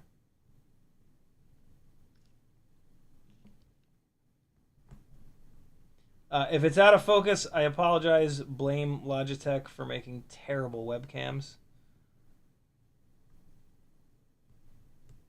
If I want to get any of this done, I have to kind of ignore the live stream for a minute and just work. All right, so I'm not totally happy with that, but I'm going to give it a shot. I'm going to kick the soldering iron back on, and I'm going to leave it like that, and we'll see. It might be okay. I don't know. Maybe I removed enough. Hopefully I did. We'll probably never know. I think it was out of focus the whole time. Awesome. All right, hold on. Let me just clean up this mess a little bit while the soldering iron is coming up. Timmons says MEK acetone and some other word can be used to thin/remove electrical tape. Liquid electrical tape. All right. Acetone, I can get my hands on. Tolululone, or whatever the hell Timmons said. I would have to go out and buy that, and realistically, I'm not gonna. I'm gonna use a toothpick, but maybe next time I'll use acetone. I do also have an extremely expensive can of 3M adhesive remover. It was like $26 for the can of it, but I needed to get it for Maggie's car. It's one of the few things that will remove that sticky plastic bullshit that when it's not old, it's not sticky when it's new, but when it's gotten older, it's off-gassed or done something weird and it's gotten really sticky. Yeah, the really expensive 3M adhesive remover does an amazing job at getting it off. In Maggie's TSX, it's all over the door handles, and yeah, it puts up a hell of a fight though, man. That stuff is like very. You can tell how strong it is when you're using it, and you still have to really put time and effort into rubbing that shit in there to get the stuff off. Demo FPV's in the house. He says, anybody have any tricks to remove a motor screw that got ground down? Screwdriver isn't grabbing. Oh, boy. It looks like there's a bunch of people making suggestions in the chat already. Okay, so let me hold on. I'm going to remove these one at a time and replace the wire so that I don't have to pay attention to which wire is where. So hold on. I should have a little thing somewhere in here with some wires in it. Let me get some 30 gauge wires going. Yeah, here we go. Should have some 30 gauge in here. Indeed I do. Let's take this little bundle here. All right, cool. So let's get it going. All right, so we're going to use... all right, so I only need a little tiny bit more than this, so let me do this. I'm going to separate out black, red, let's just do white and yellow. We'll leave this coral-colored wire the hell alone. All right, so these 4 wires, I really only need like a little tiny bit more, so I can just chop these guys off down here. Ah, fuck it, I'm gonna cut all 4 of them. It'll look silly otherwise. All right, so we got some wire. Save this little bit. Okay, and I might actually route these wires a little bit differently. Now that I have a little bit of extra wire, I might route them under this side. I've been meaning to do that for a while, but haven't. So these are kind of tinned, but not really. So hold on. Let me tin these guys. I want these wires to be like ready to go, so that I remove one and replace it. Remove the next, replace it. Remove the next, replace it. So let me get these tinned up real quick here.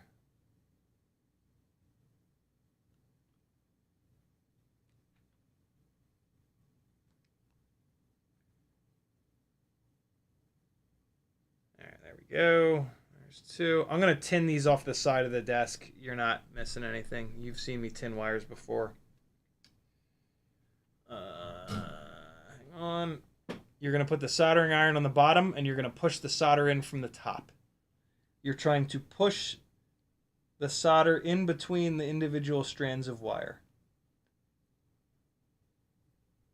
Tinning wires is very important. You're going to leave a little blob of solder on the end of the wire so that when you're then connecting that wire to the pad,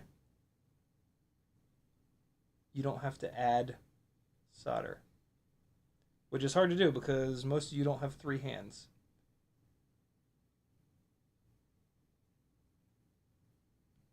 I got 3 legs though, bum. It's like a baby's arm holding an apple. All right, those are tinned. You missed nothing. I do have to cut a little bit of wire length off this one. Let me just do that. All right, got it. I think the other ones are fine. Oh, I accidentally cut the coral wire. That's fine. We'll go with it. We're going to use the coral colored wire. Okay, yeah, these guys are good. So, you know what? It's going to be annoying to do them one at a time. So let me do this. I'm just going to lay these wires out in the same way that these pads are. Yellow doesn't really matter because it's TX and RX. I got to be honest. I don't like that coral wire. I'm going to strip and tin the white wire. Feel much more comfortable with the white wire on here. Plus, like white, WHITE, having, and then like, you know, you're putting that on like a TX pad potentially. It's kind of nice. Just makes your life a little bit easier trying to remember this shit. Good God, why won't this insulation come off? Die, damn you! Hold on. I mangled the shit out of this wire trying to get this insulation off. There we go. We got it. Hold on. Let me tin this super quick. All right. And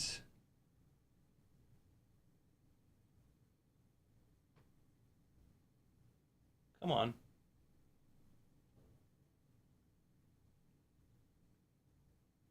All right, we good. Cool. Wires are tinned, and I'm going to put them on in that order. All right. So, away we go. That's a good idea, Timmons. Timmons says you just use a screenshot. Timmons says, just do a screenshot, dummy. We have the technology. Here we go. Oh, boy. That is an ugly soldering iron tip. Let's clean it up. Whoa. Just almost had a mishap. Yeah. Just trying to do that very lazily. Okay. Power. Ground. Come on. This thing there's a hell of a ground plane in this Walksnail VTX. The ground pad always takes like way longer than I think it should. TX, RX. I think. I don't actually know which one's which. All right, so let's see. Let's see what happened with that liquid electric tape. You don't want like the liquid electric tape to be all up on that pad or like in the solder or anything like that. I think I got just enough of it off. I can see some in between these two pads. See it smear all over the desk there. Yeah, it's non-conductive, right? So it's like nasty shit. You don't want it all up in there. I think I got most of it off, though.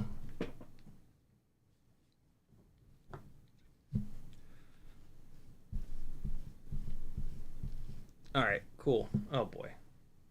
Did I just mess up the order of those wires? I don't think so. I think this yellow one was just here. All right, away we go. Let's go with the, I'm going to come in like this. All right, so as not to cross over myself, we're going to do them from my perspective, left to right, from your perspective, right to left, I guess it would be. Always try not to cross over yourself when you're soldering, because you can very easily desolder the pad right next to it when you're crossing. And so the pads are already tinned. The pads have a big blob of solder on them from the wire that I removed. And so you've added wire, you've added solder to the tip of the wire itself, and then you've got solder on the pad. So all you need to do is join them. You don't need to try to add more solder at the same time as you're holding the wire and holding the soldering iron, which is a good thing, because that is a nightmare. In almost all situations, you should be able to get enough solder on the pad and on the tip of the wire that it's enough.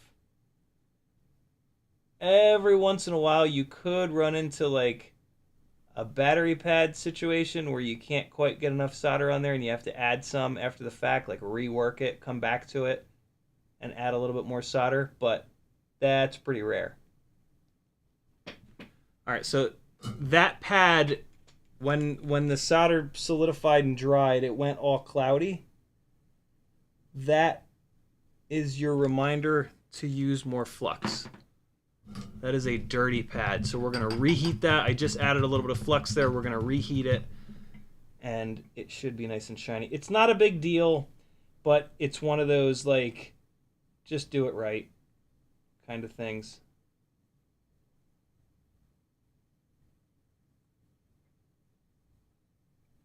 Now the wire moved. God damn it. And I burned all the solder off again.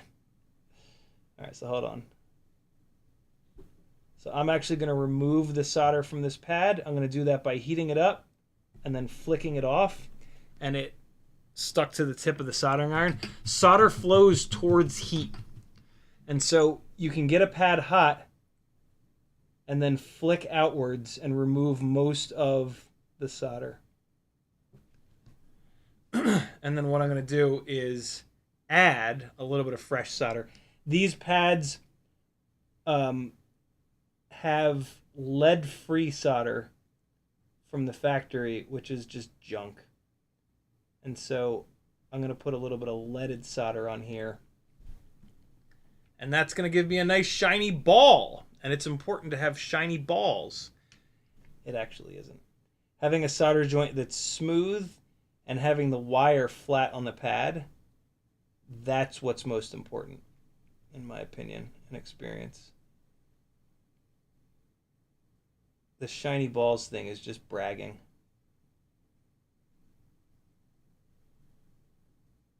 But sometimes you gotta brag, yo.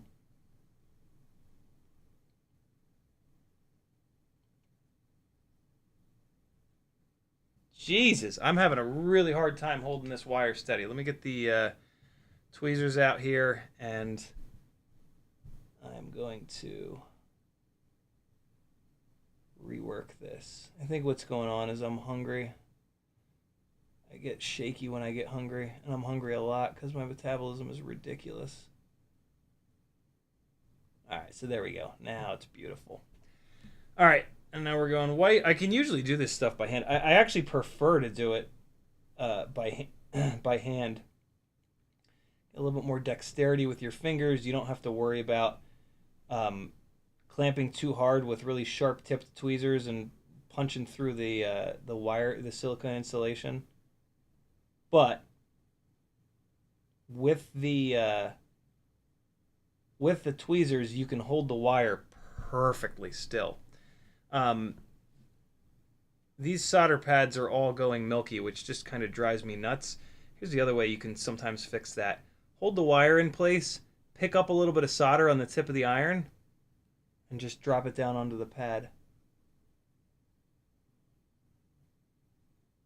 The solder will kind of mix together and it won't accomplish anything. It's fine.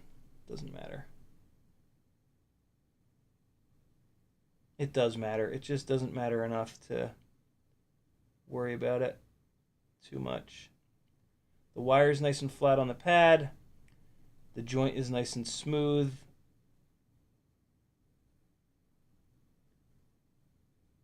The reason why I say it doesn't matter is that we crash and upgrade and rebuild these things so frequently that doing perfect quality work, it's not all that valuable. We're not sending these things into space. We're a lot of times just fucking around in our front and backyards. So yeah, spending a ton more time getting the joints absolutely perfect does not have much benefit in the actual world that we live in. And so resist, spending a bunch more time doing that. If it makes you happy, do it, because it ain't hurting nobody. But yeah, just understand that it's not really going to matter. You're not going to build one of these things and fly it exactly as it is for the next 20 years.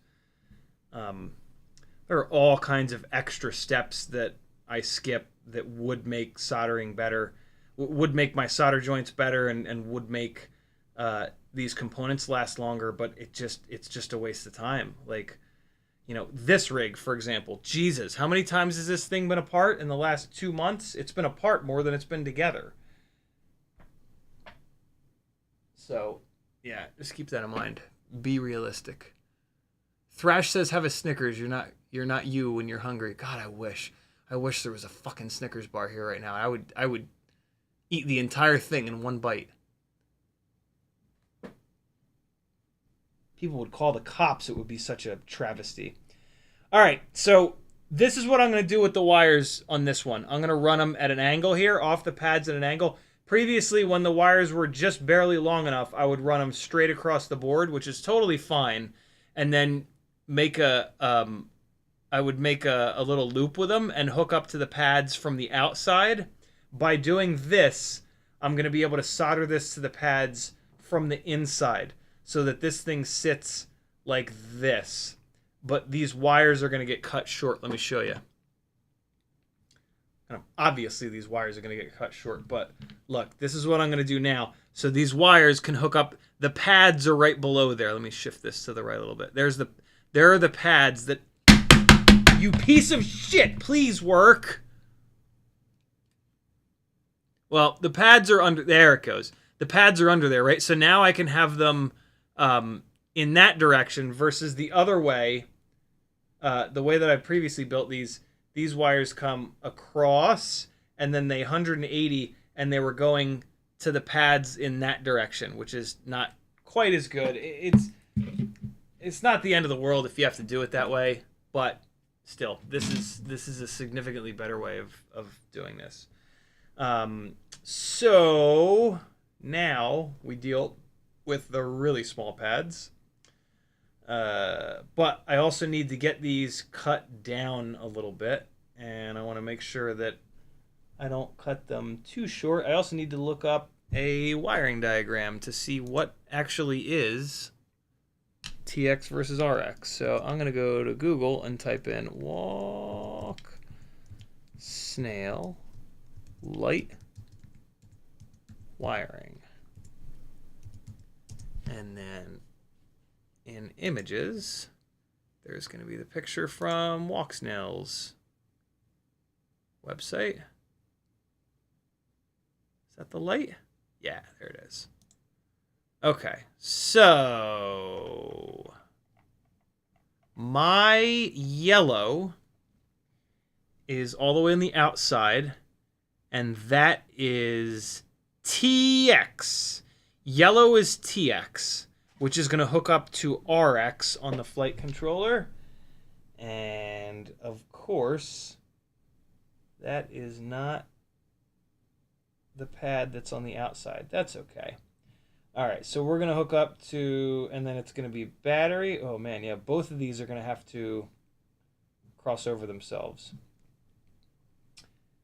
You know, maybe I'm not going to run these this way because I need to avoid that. Hold on. Hold on. So if I avoid that, I got to make sure enough stuff is out of the way. Also, running them like this, they're going to be right on top of that heat sink, and it might sit up too high. Hold up. Hold up. I might run them like I used to. Let's see, because I don't want these boards to get too far apart.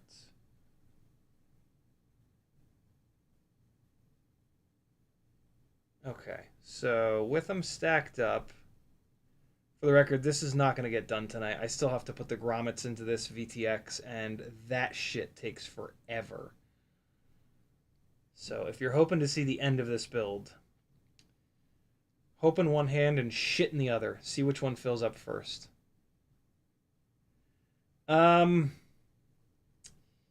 Yeah, no. These wires, now that I'm going to leave the heat sink on this thing, I can't have these wires running under there. It becomes the thickest point, and that's going to have this thing sitting up too high. Well, maybe not. Maybe not. What's hitting there? That hits on that. There actually is a little gap there.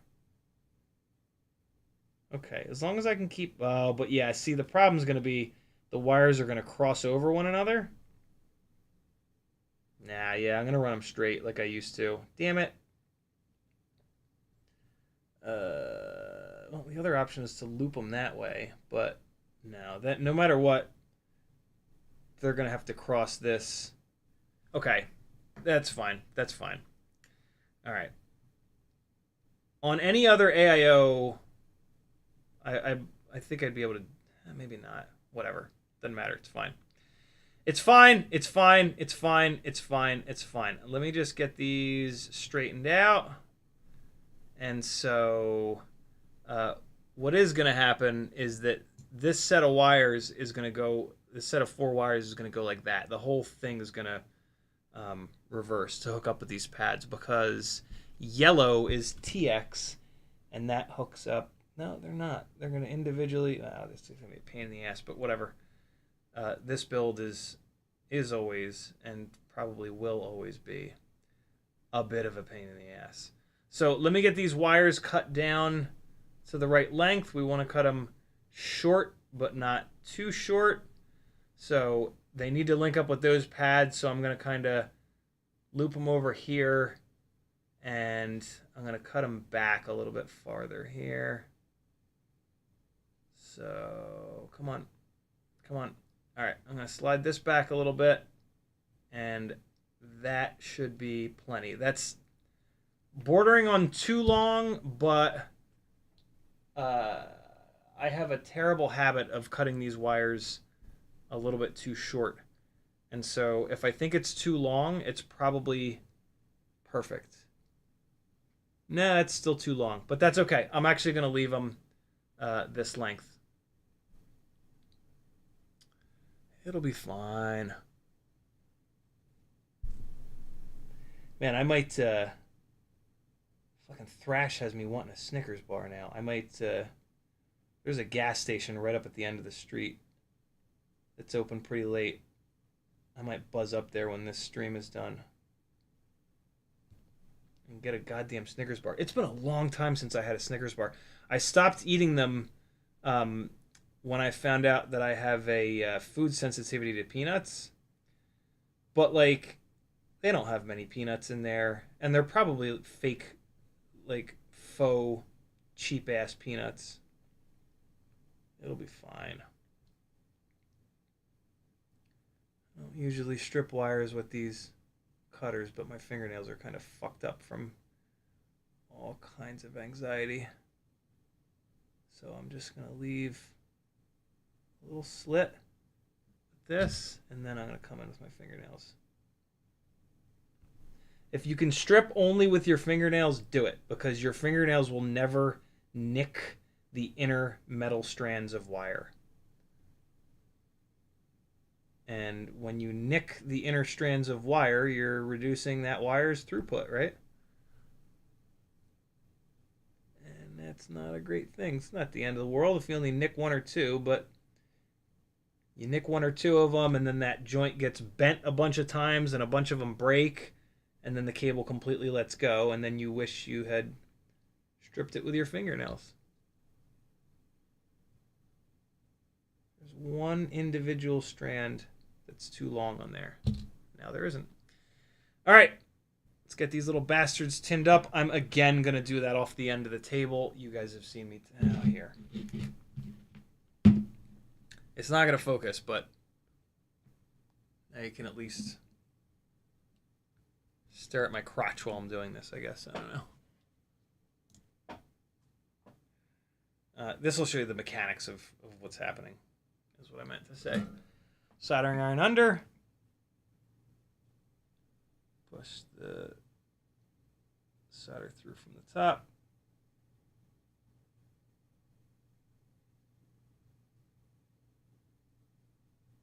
There you go.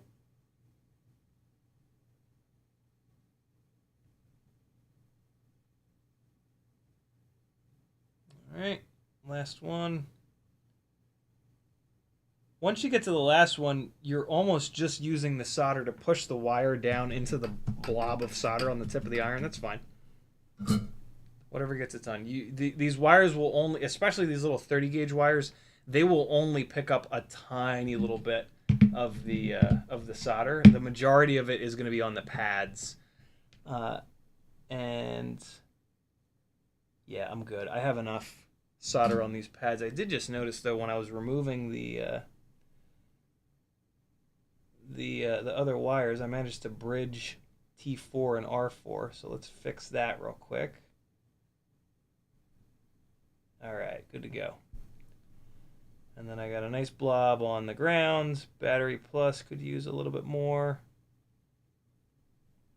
Perfect. All right. So yeah, these are going to come in from the outside. It's kind of the only way because of how tight this build is. I really don't like these double stack builds, but there's kind of no other way. And so I really, really, really try hard to get the two boards as close together as possible. And that's why I solder these up from the outside like this. So flip the board upside down because then to mount it, you're going to rotate it like this, right? So flip it upside down, and that'll put the wires roughly in the right spots. And then you just got to deal with the fact that they cross over one another. And just, like, think about it. Yellow is TX, which connects to RX. So that one is not on the end. The white one is on the end. And I have to move this a little bit, otherwise I'm not going to be able to get this done. These are outrageously small pads. And so, yeah, you guys might not be able to see what I'm doing, but I just got to get it done. So, yeah. What did I say? Yellow is TX, and that is not going to go to the end. So it's going to be white, then yellow, then red, then black. Start off with white. Walter White over here.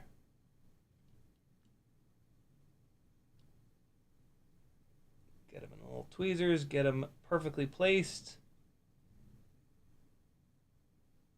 And then bring in the heat.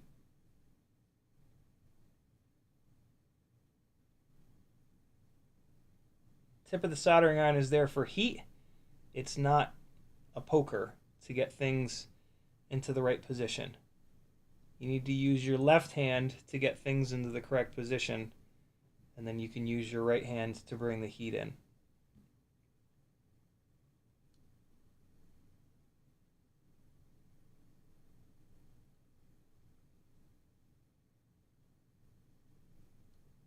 There is maybe not quite enough solder on that joint. Let me just pick a little bit up with the tip of the soldering iron and add just a little bit more. Probably fine, but better safe than blown up. So I'm going to need to hold this wire steady. One of the cool ways of doing that when you have another wire right next to it is to clamp them both. So I can clamp down on both of these. That's going to hold the wire where it is. Pick up a little bit of solder on the tip of the iron and just drop it onto the pad. That's much better. Hell yeah. All right, then we've got battery, I think, right?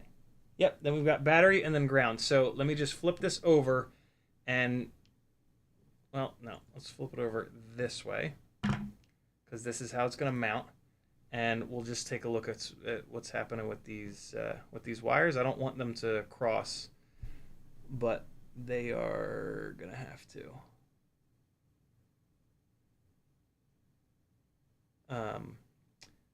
What did I say it was?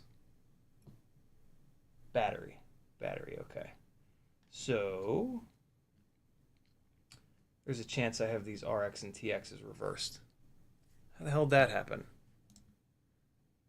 TX on the outside, gray, so yellow connects to RX.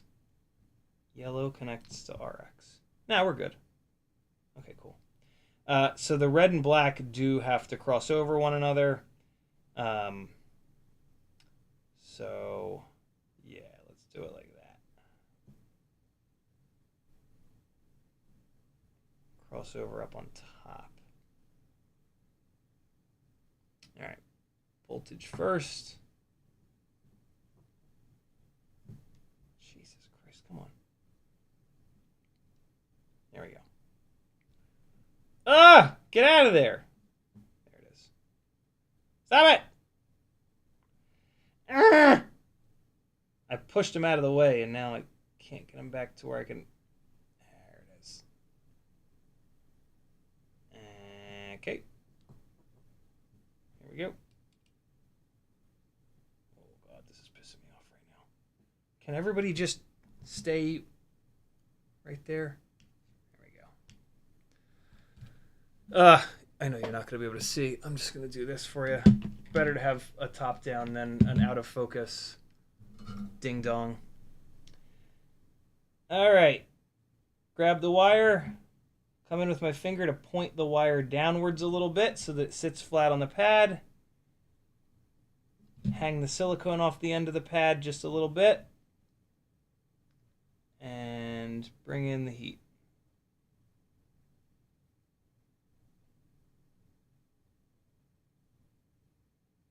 Again, these pads are tiny on this AIO, so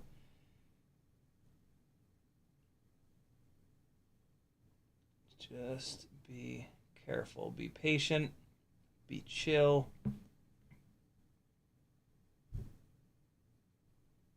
And get it right.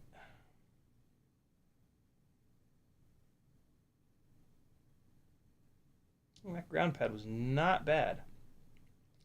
Although this wire is kind of janky. Hold on. Let me rework this one real quick.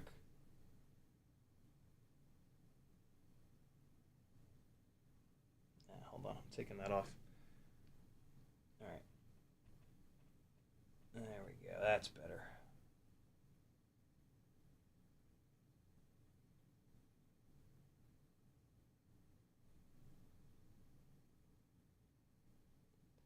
All right, the solder keeps chasing the tip of the soldering iron, which means that there's no flux left. So let's put a little tiny bit of flux on here, and we're just going to reheat the joint one time real quick. That will get the pad nice and hot, and the solder won't keep trying to come with the tip of the soldering iron. It'll stay on the pad where it needs to be. Pad and the wire, I should say.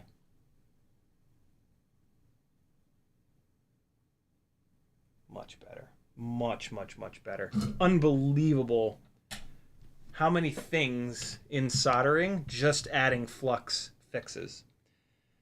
All right. So now, this is a mistake I've made in the past. You want to put an angle on these wires, but for the love of God, when you do that, keep your thumbnail down on the joint of the wire. These pads are super fragile, and do not push hard. Just super lightly create that angle on those wires. The first one of these I broke. I actually broke it on 2 separate occasions doing that. This time I put like 0 pressure. So, all right, this is actually like a really... Those of you that have stayed this late are going to get a real fucking treat right now. Because this is like really sort of diving into soldering, but this is actually super important. All right, you ready for a soldering gem? Can you see how closely... You can't see anything. There is so much contrast for this shit camera to focus on. There it goes. All right. You see how close to the board these wires are able to make an angle? Right in here. See how like solder joint and then right off the pad they're able to make a 90-degree turn, right? Someone is wondering how the hell that's possible, because every single time they solder a wire to a pad. So if these are the individual strands of wire, and then right here is where the silicone, so where my thumb is. My thumb is where the silicone starts, right? So I'll try to like put my thumb out a little bit. Whatever, you guys got it. Right? Individual strands, and then this is the silicone. Someone is like, what the hell? Every single time I solder a joint, I can't bend that wire until like all the way back here. The wire gets really hard up in here. That's because you've spent too long on the solder joint, or you've reused that wire. When you put, this is now the tip of the soldering iron, when you put the tip of the soldering iron on the individual strands of wire and there's some solder here, that heat travels up the wire to the point where if you're holding that wire with your bare fingers, eventually you'll feel it and you'll have to let go of it because it'll get so hot. Solder travels towards heat and it spreads with heat. So if you put the tip of the soldering iron here and you're quick, the solder will just stay here where the individual strands of wire are, and then you've got all this wire with the silicone that's nice and bendy. If you hit it and let it sit here, or you rework it 2 or 3 times, or you're reusing wires that you've already put heat into these wires, every single time you put heat into the individual strands of wire, a little bit more solder is going to trace up the silicone, and a little bit more, and a little bit more, and a little bit more. And that solder hardens, and you cannot bend this now. And so the reason why I was able to get, and the reason why I was kind of doing that slowly, is because this has been a problem with this board. If you're going to do this build, this is going to be a problem. And so, for example, the first time that I did this build, I was reusing the wires, and I was being fucking lazy. And it was really hard up here. Like, there was the same width of the individual strands, there was a bunch of solder that was chased in here. And that's why when I was trying to bend this wire, it broke that pad off because the solder had chased up here. I was trying to not have to put a fresh set of wires on there. And yeah, welcome to the game. So that shit is important. If you've ever got a scenario where as soon as the silicone starts, you need it to bend, you need to have a fresh bit of wire. You need to be quick when you're tinning that wire, and you need to be quick when you get that wire on the pad. What that means realistically is that you flux the wire, you flux the pad, you tin the wire as quick as you can, you tin the pad as quick as you can, you reflux the pad, you reflux the wire now that it's tinned, both of which are tinned. You get that wire perfectly into position with tweezers or with your fingers reliably, not shaking, no bullshit. It has to be ready to go. You bring the tip of the soldering iron in, you melt the whole thing, you get the hell off that pad, and you're done.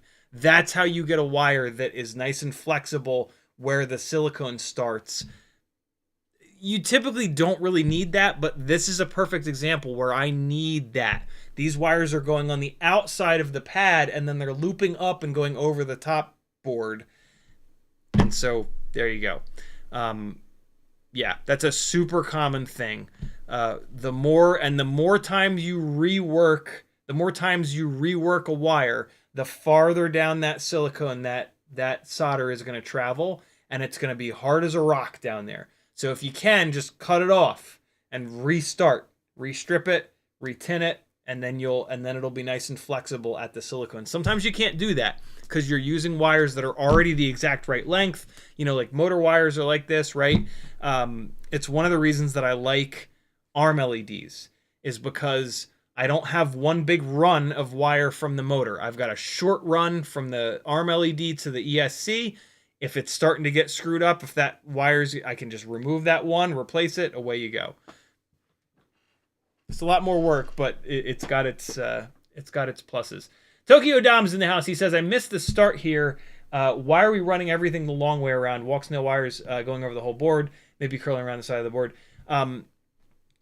It is a balance of where I want the UFL port to be. The main thing, though, where the UFL port is, but the main thing is I'm getting these two boards as flat as I possibly can to one another. So on the bottom side of this board, just like, you know, there's a button, there's the bind button, and then there's the heat shield, and then there's the MIPI bracket. And this orientation allows me to get these two boards as slammed together as I possibly can, while still having the UFL on top so I can actually plug and unplug the antenna without having to pull the whole stack apart. And also,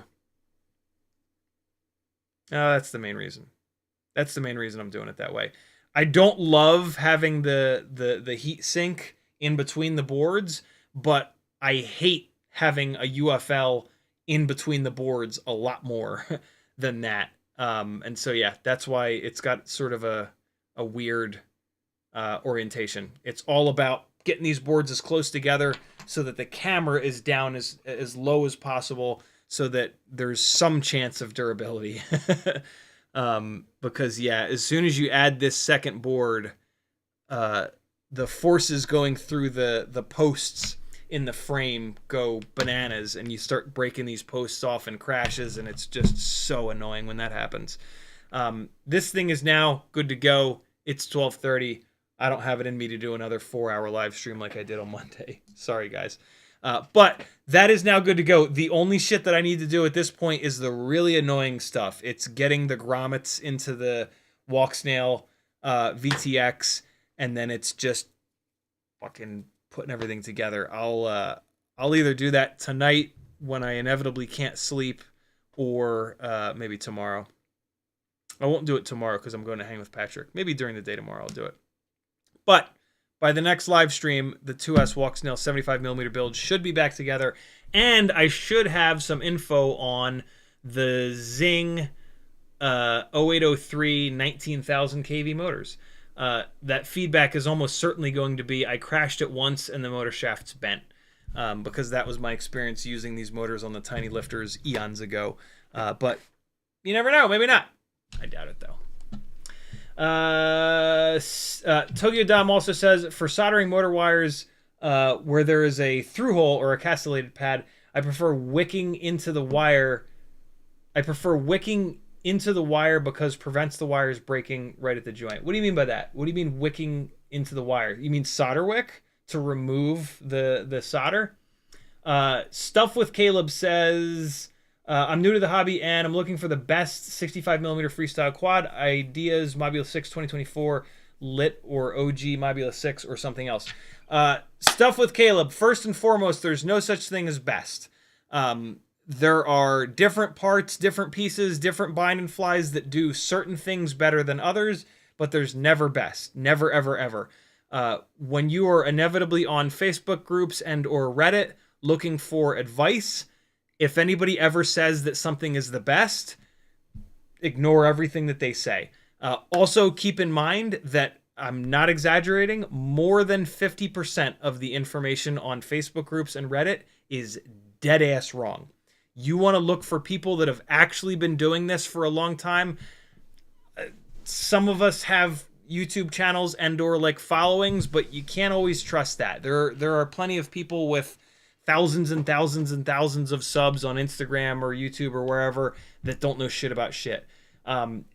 It's difficult. It is difficult to find people that actually know what's what and are willing to share that information. Like by the time people learn this stuff, sometimes they'll get hired. Sometimes they just decide like, I don't want to, like, I busted my ass to get all this info. I'm not just going to give it away to some new jerk that's trying to, come into the hobby. Like, a lot of people have that sort of an approach, which is just, I mean, I guess I get it, but it's pretty awful.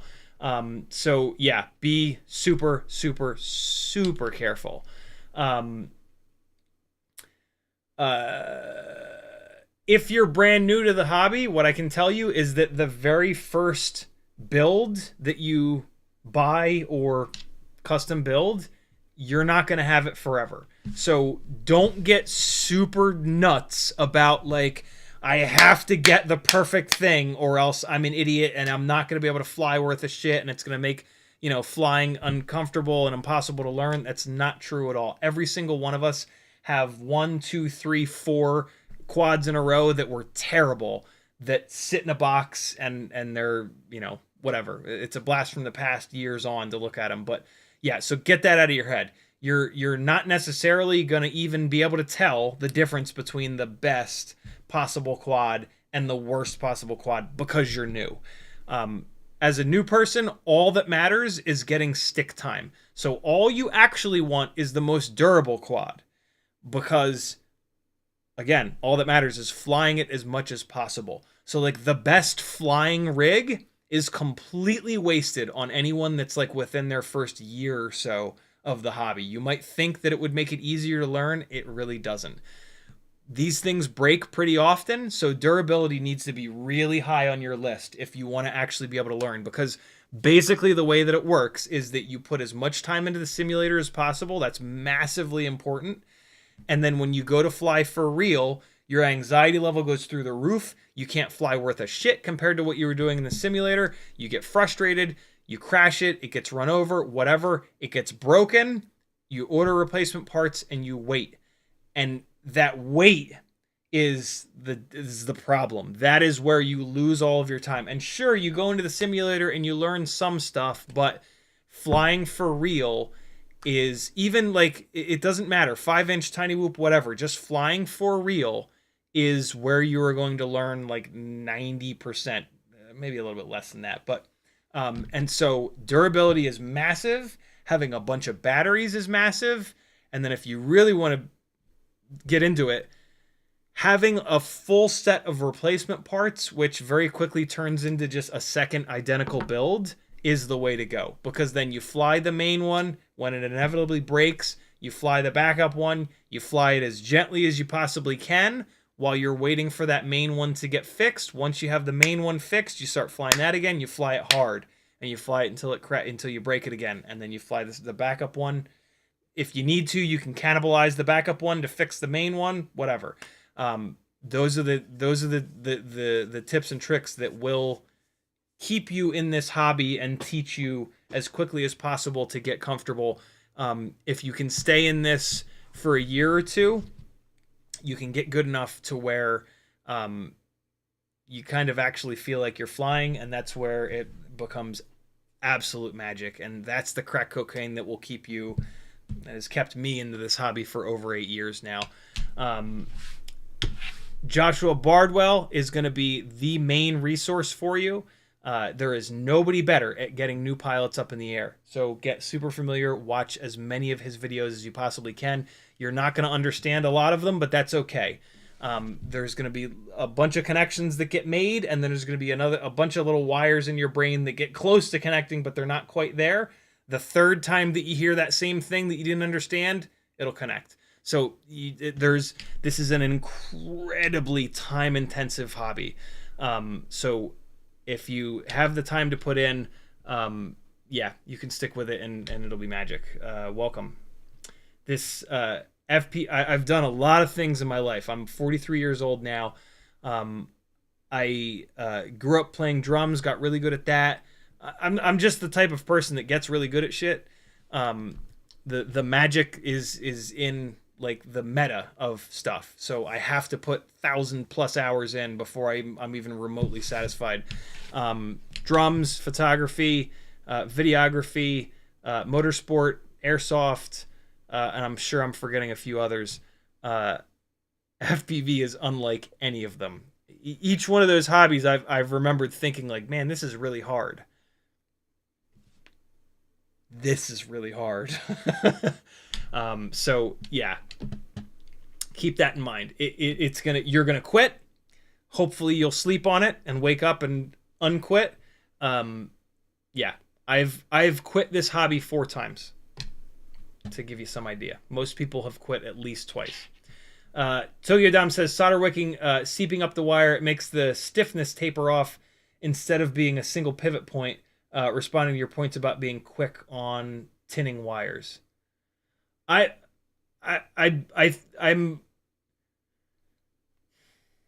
reading. I think I'm reading what you're saying wrong, Tokyo Dom, because what I thought you were saying is that you wanted to get the solder to wick up the silicone, but which is why I was like, please clarify. But now I think we're just wording. I think words are hard. I know words are hard. And I think we're just using the wrong words between the two of us. Because I think you're saying what I'm saying, right? Is don't let the solder wick up the silicone. Dexter says, what do you think of Flashing AM32 since the market is full of BL-Heli-32? Is it really a pain in the ass? It is. On some ESCs, it's not even possible. On the ones that it is possible, it's a complete pain in the ass. You are soldering to the infinitely small little round pads that are in between a bunch of other components that if you hit just wrong with a soldering iron, you've destroyed the entire ESC. So in my opinion, if it's a BL-Heli-32 ESC that has a recent enough version of BL-Heli-32 that it is usable, just use it. It's going to die at some point anyway. AM32 is a little tiny bit better, but is nowhere near enough of a performance improvement to warrant the pain in the ass that is flashing a BL-Heli-32 to ESC to AM32. Eventually, that BL-Heli-32 ESC will die, as they all do, and then you can replace it with an AM32, and away you go. So, Stuff with Caleb says, thank you, you're certainly welcome. Tokyo Dom says, sorry, I mean that for motor wires. I do want solder seeping up the motor wire. Really? Why? Why do you want... So I have this problem with motor wires as well, where... But the way that I solder on a motor wire is if the ESC is here, I put the motor wire onto the pad and then I bend the silicone down. So like... No, I'll show you. I'm sure you have a really good reason for it. I'm very, very curious. All right, so here's how I do motor wires. And this is I do it this way for durability. This is the most durable way that I've found to set the motor wires up. What I've found is that when I go crashing through trees and all the branches do this, right? And so, like, if you've ever wondered why your motor wires get, like, cuts and shit in them all over the place, it's not from the propellers. The propellers will cut them there. But, like, your motor wires will get cuts up here, and they'll get cuts out here. It's like, how the hell is that happening? It's from the branches. I'm pretty sure it's from the branches. It's from those the scraggle branches doing this, right, when you go crashing through the tree. And so for me, I try to get these motor wires. I hate replacing these, so I try to get them as scraggle-free as possible, right? If you look at this from the top, the way the scraggly branches are going to try to eat them, they're completely out of the way, right? So one of the problems I have is when I've worked and reworked these wires a couple times, when the solder wicks down the wire and down the silicone insulation, you can see it right here. It's happening right here, right? You see how it's straight there? I can't get, well, let's try. Let me try to get a little more of a bend on this. Yeah, let me get a little bit more, but yeah, I want these wires to bend at the silicone so I can wrap them around the ESC to get them out of the way. You can see it's happening here as well. But I just get lazy. I get lazy and I don't want to replace this wire run. But in a perfect world, I would replace these. Every single time I swap this ESC out, I would replace these wires because I actually don't want the solder to wick down this silicone because I want to bend this silicone. Are you maybe feeding your a lot of people run the wires through here and then they do that little loop around and then they run the wires like that. Is that what you're up to? I'm sure you're telling me in the chat right now. But yeah, that's why I've yet to come across a situation where I want the solder to wick down the silicone, which again is why I'm super interested as to why you want that. So let's see what Dom has to say. I mean that for rotor wires, I do want, but for fragile, okay, definitely not. Dexter says, do you use high V batteries? What does that mean? What's a high V battery? High volt? High volt batteries are fragile, basically. We run them on the Cinewhoops because we are performance limited. Any other rig that's not performance limited, basically like any other rig, like any non-Cinewhoop, don't run high volt batteries unless you have a very specific reason to. They are a little bit lighter for the amount of MAH that's crammed into them, but because of that, there's no free lunches and they just don't last as long. They're not nearly as durable. So yeah, only use them if you absolutely have to. Tokyo Dom says, so if no solder seeps up, there will be a single pivot point. I can break that wire super easily by wiggling it back and forth about 5 times. Okay, fair enough. When you have wicking, you can't break it. Okay, I see what you're saying. I see what you're saying now. So yeah, that's a really good point. Although that just moves that potential break point down the silicone a little bit. But in theory, depending on the situation where it's sitting, that could be better. What I've found to be the most durable setup is to have the strands of wire and the silicone. The strands of wire, just the silicone stop at the very end of the pad, so that if there's a bend, and this is more about stripping off only the tiniest little bit of silicone that you need. What I've found is that the silicone starts here and the end of the pad is right here, so that the silicone is what bends. And what I find is that if you can get the silicone butted right up against the pad, there's not room. And also the solder blob. I want the solder blob to end exactly at the silicone. And if I can do that, then if this is the silicone, this does all the bending. And the silicone itself prevents the bending from being really sharp. Where I find the wires break, it's when there's a gap there. You got your solder blob, and then you have a naked bit of the individual strands of wires, and then you have the silicone start. And so that naked bit of the individual strands of wires, that's what just bends, and it just, yeah, that breaks super prematurely. I've found that if I can get that silicone all the way up against that solder blob, the silicone will bend gently, and that will really make those wires last like kind of forever, it seems. The problem with doing that is if those do bend, if those do break, they're gonna break inside the silicone, and I'm not gonna be able to see them. So there's different schools of thought here. I love what you're saying though. That's super interesting. Letting the solder wick down into that to strengthen that bit of the wire, and then that sort of does the same thing that I'm saying. It's you know, you're into this. This is all silicone here. The solder has wicked down into the silicone, so this ain't gonna break here, and then this is gonna bend with the silicone, and that's gonna do the same thing that I'm saying, where it bends it gradually, which is much easier on those individual strands of wire. Very cool stuff, Dom. Tokyo Dom says, I know that all the soldering guides say don't let it wick up the wire, but my experience is that vibration causes it to have resistance to breaking from vibration. So my father worked at Princeton Plasma Fusion Lab. He literally worked on a plasma fusion reactor. He was an electrical technician for 30 plus years. Princeton actually sent him to a week-long NASA soldering school, right? So my dad is like ultra soldering ninja, right?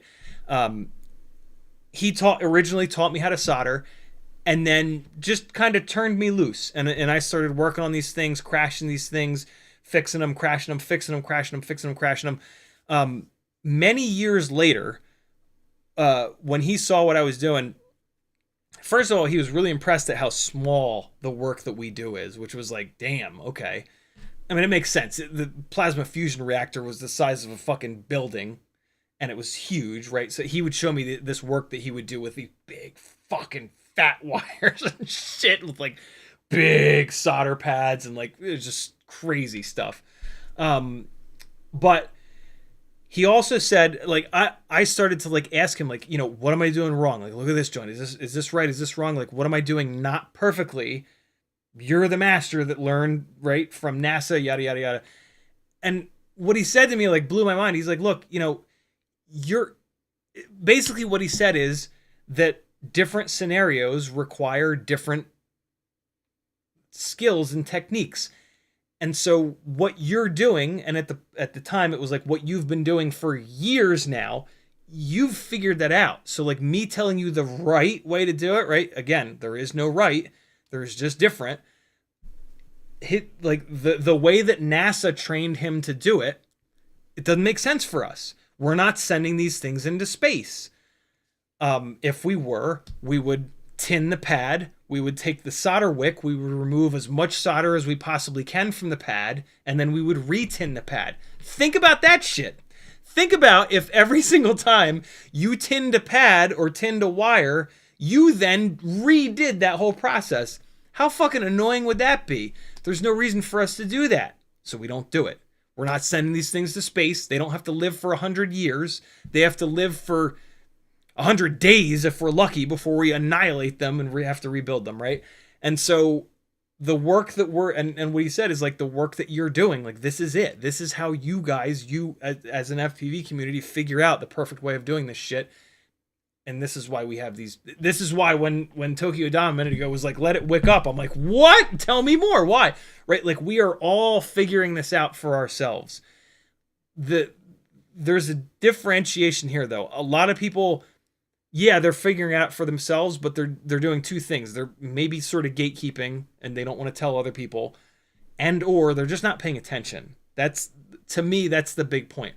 I have paid attention to this shit from day one because I got very lucky and had my dad just show me this stuff and just have this analytical brain mixed with a little bit of laziness of like, I want to build this shit and not have to fuck with it. I don't like working on these. I don't like repairing them.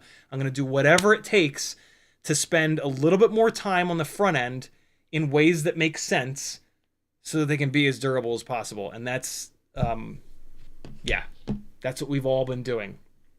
It's just, are you willing to share that info, and are you paying attention enough? And like a part of that paying attention enough is also like working your ass off to get the placebo out, because I try a new technique and I fly it, and 2 batteries in, the wire breaks off. You're going to think that new technique was bad, but maybe it was just a random chance. You got to do it again, and you got to do it again, and you got to do it again and again, right? You got to get enough of a sample size there. And yeah, I don't know. It's, it makes a difference in my opinion, and in my experience, and in seeing a lot of people that don't pay attention to this stuff have a really hard time with wires breaking off, popping off pads ripping off, quads that are just totally unreliable. You know, like the people that complain the most about like constantly fixing stuff and like their shit being like super unreliable tends to be the people that didn't take the time to learn this stuff. And like you look at their soldering and you're like, oh my God, how does that work at all? Right? Like, of course your shit breaks every 3 batteries and you're not even crashing hard, right? That's another huge thing in the mix that makes this even more confusing. How often and how hard do you crash, right? I crash all the time and really hard. And so for me, this shit matters. If you just throw these things up in the air and just cruise around and you crash like once every 100 batteries, it doesn't make nearly as much of a difference. Like you don't have to pay as much attention to this stuff. So yeah, there you go. Those of you that stuck around to the end just got some, this is the kind of stuff that I'll dive into on these Fiverr calls where like people, you know, are willing to spend like hours with me on the phone. These are the things that have taken me hundreds and hundreds and hundreds of hours to learn, that like I'm a little bit careful with diving into on live streams, because I will just watch the number of viewers dump when I start having these conversations. If it's the end of a stream, most people have bailed already anyway, so it's kind of like, what the hell, I'll dive into it. But yeah. There you go. Last couple of comments, then I gotta shut this down. I gotta get something to eat. I'm really hungry. And I'm worried that this gas station is gonna close at 1 a.m. Tokyo Dom says, so if no solder seeps, oh no, we got that. We talked about that. Tokyo Dom, thank you for explaining yourself there. I knew that we just weren't wording correctly. Max L says, I run the wires behind the stand, so I think he goes inside of the ESC and then comes out like that. So when you break an arm, it won't rip the pads off.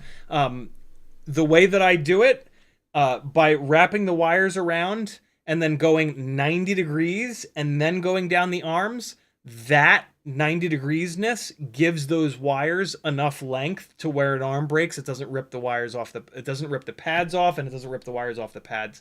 I don't run the wires on the inside and then loop them, because those wires are heavy. And also a lot of times that prevents you from getting that flight controller as flat against the ESC as you can. I tend to run really slammed builds, so I slam all the components so I can get the deck height down. That gives you better center of gravity, and it actually helps in crashes from the frame like parallelogramming and banging up all the standoffs. There's not a right or wrong way of doing it. There's different ways of doing it that have different benefits. My way is the lightest possible. It still maintains that durability, and allows me to run a lower deck height. Those are the things that I've prioritized. The running it inside of the ESC, I did a bunch, and I love the way it looks, and I love the amount of extra wire that it gives you. But with ARM LEDs, that extra wire doesn't really matter as much anymore, right? So yeah, again, lots and lots of pros and cons.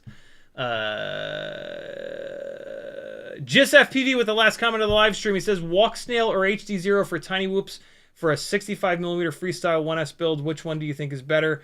No such thing as better, just different. Also, thank you for advice last time about the Air 65. They replaced the quad for me. Nice. Walksnail has better, way better image quality. Hold on. Let me at least give 2 pros to Walksnail. Way better image quality. That's usually the only plus that somebody needs if they want that image quality, that they're going to do it. Way better image quality. Because of that better image quality, you can see farther ahead. Being able to see farther ahead, if you're flying smoothly, will allow you to make a correction earlier. So the extra latency doesn't matter. You can almost always see enough far. You can almost with 03, old school DJI, and Walksnail. If you're flying somewhat straight, you can see farther enough ahead. As long as you've trained yourself to look ahead, that's a big thing. A lot of people will look at what's right in front of them, and then what's like right here is like a surprise, right? You have to train yourself to look ahead, right? If you're looking ahead, the digital systems will offset the latency because you will be able to see more clearly, right? And so the better image quality is not just for if you're going to do an edit and you want it to look good. It also can make you a better pilot. That's if you're doing a lot of flying straight ahead, where you're able to look around with your eyes and see farther because the image quality is better. Analog and Walksnail and HD0 have lower latency. So if you're flying along and someone walks in front of you, lower latency wins because you can make the correction quicker and get the hell out of the way. Being able to see farther ahead does not help you in that scenario. All right. Also, if you're flying backwards, if you're sliding sideways, something that you're about to run into is going to enter the frame. Lower latency wins. Lower latency also feels better. Yeah, there you go. There's a lot of the pluses and minuses. Those are the most important things, in my opinion, to choosing between Walksnail and HD0. I forgot a huge one. Walksnail is a 6-gram weight penalty.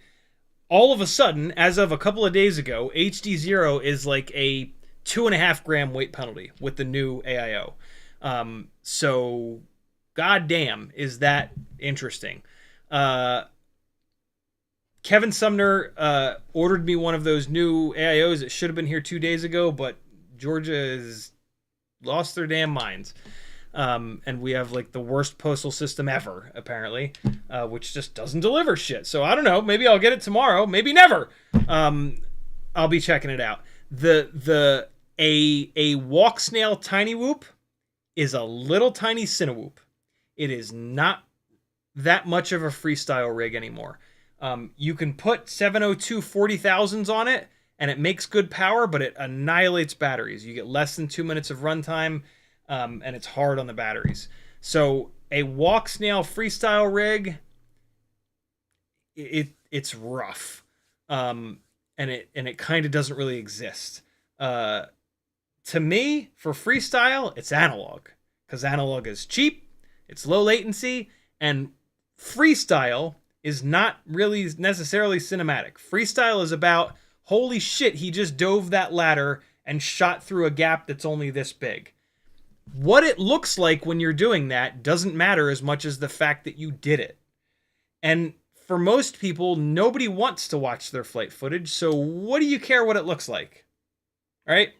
You can put up a freestyle edit where your flying is amazing and it's in analog, and just as many people will watch it as if you were in Walksnail or carrying a GoPro around or whatever. Freestyle is about the flying skills, not what the flight footage looks like. And so that's how you decide between Walksnail and HD0. The HD0 AIO, all the reviews make it seem like it's awesome, but it's expensive. And it's almost certainly not going to be as durable as analog because it's the first one of its kind, and analog's been around forever. So to me, I still think it's analog. I still think freestyle and Cinewhoop is analog.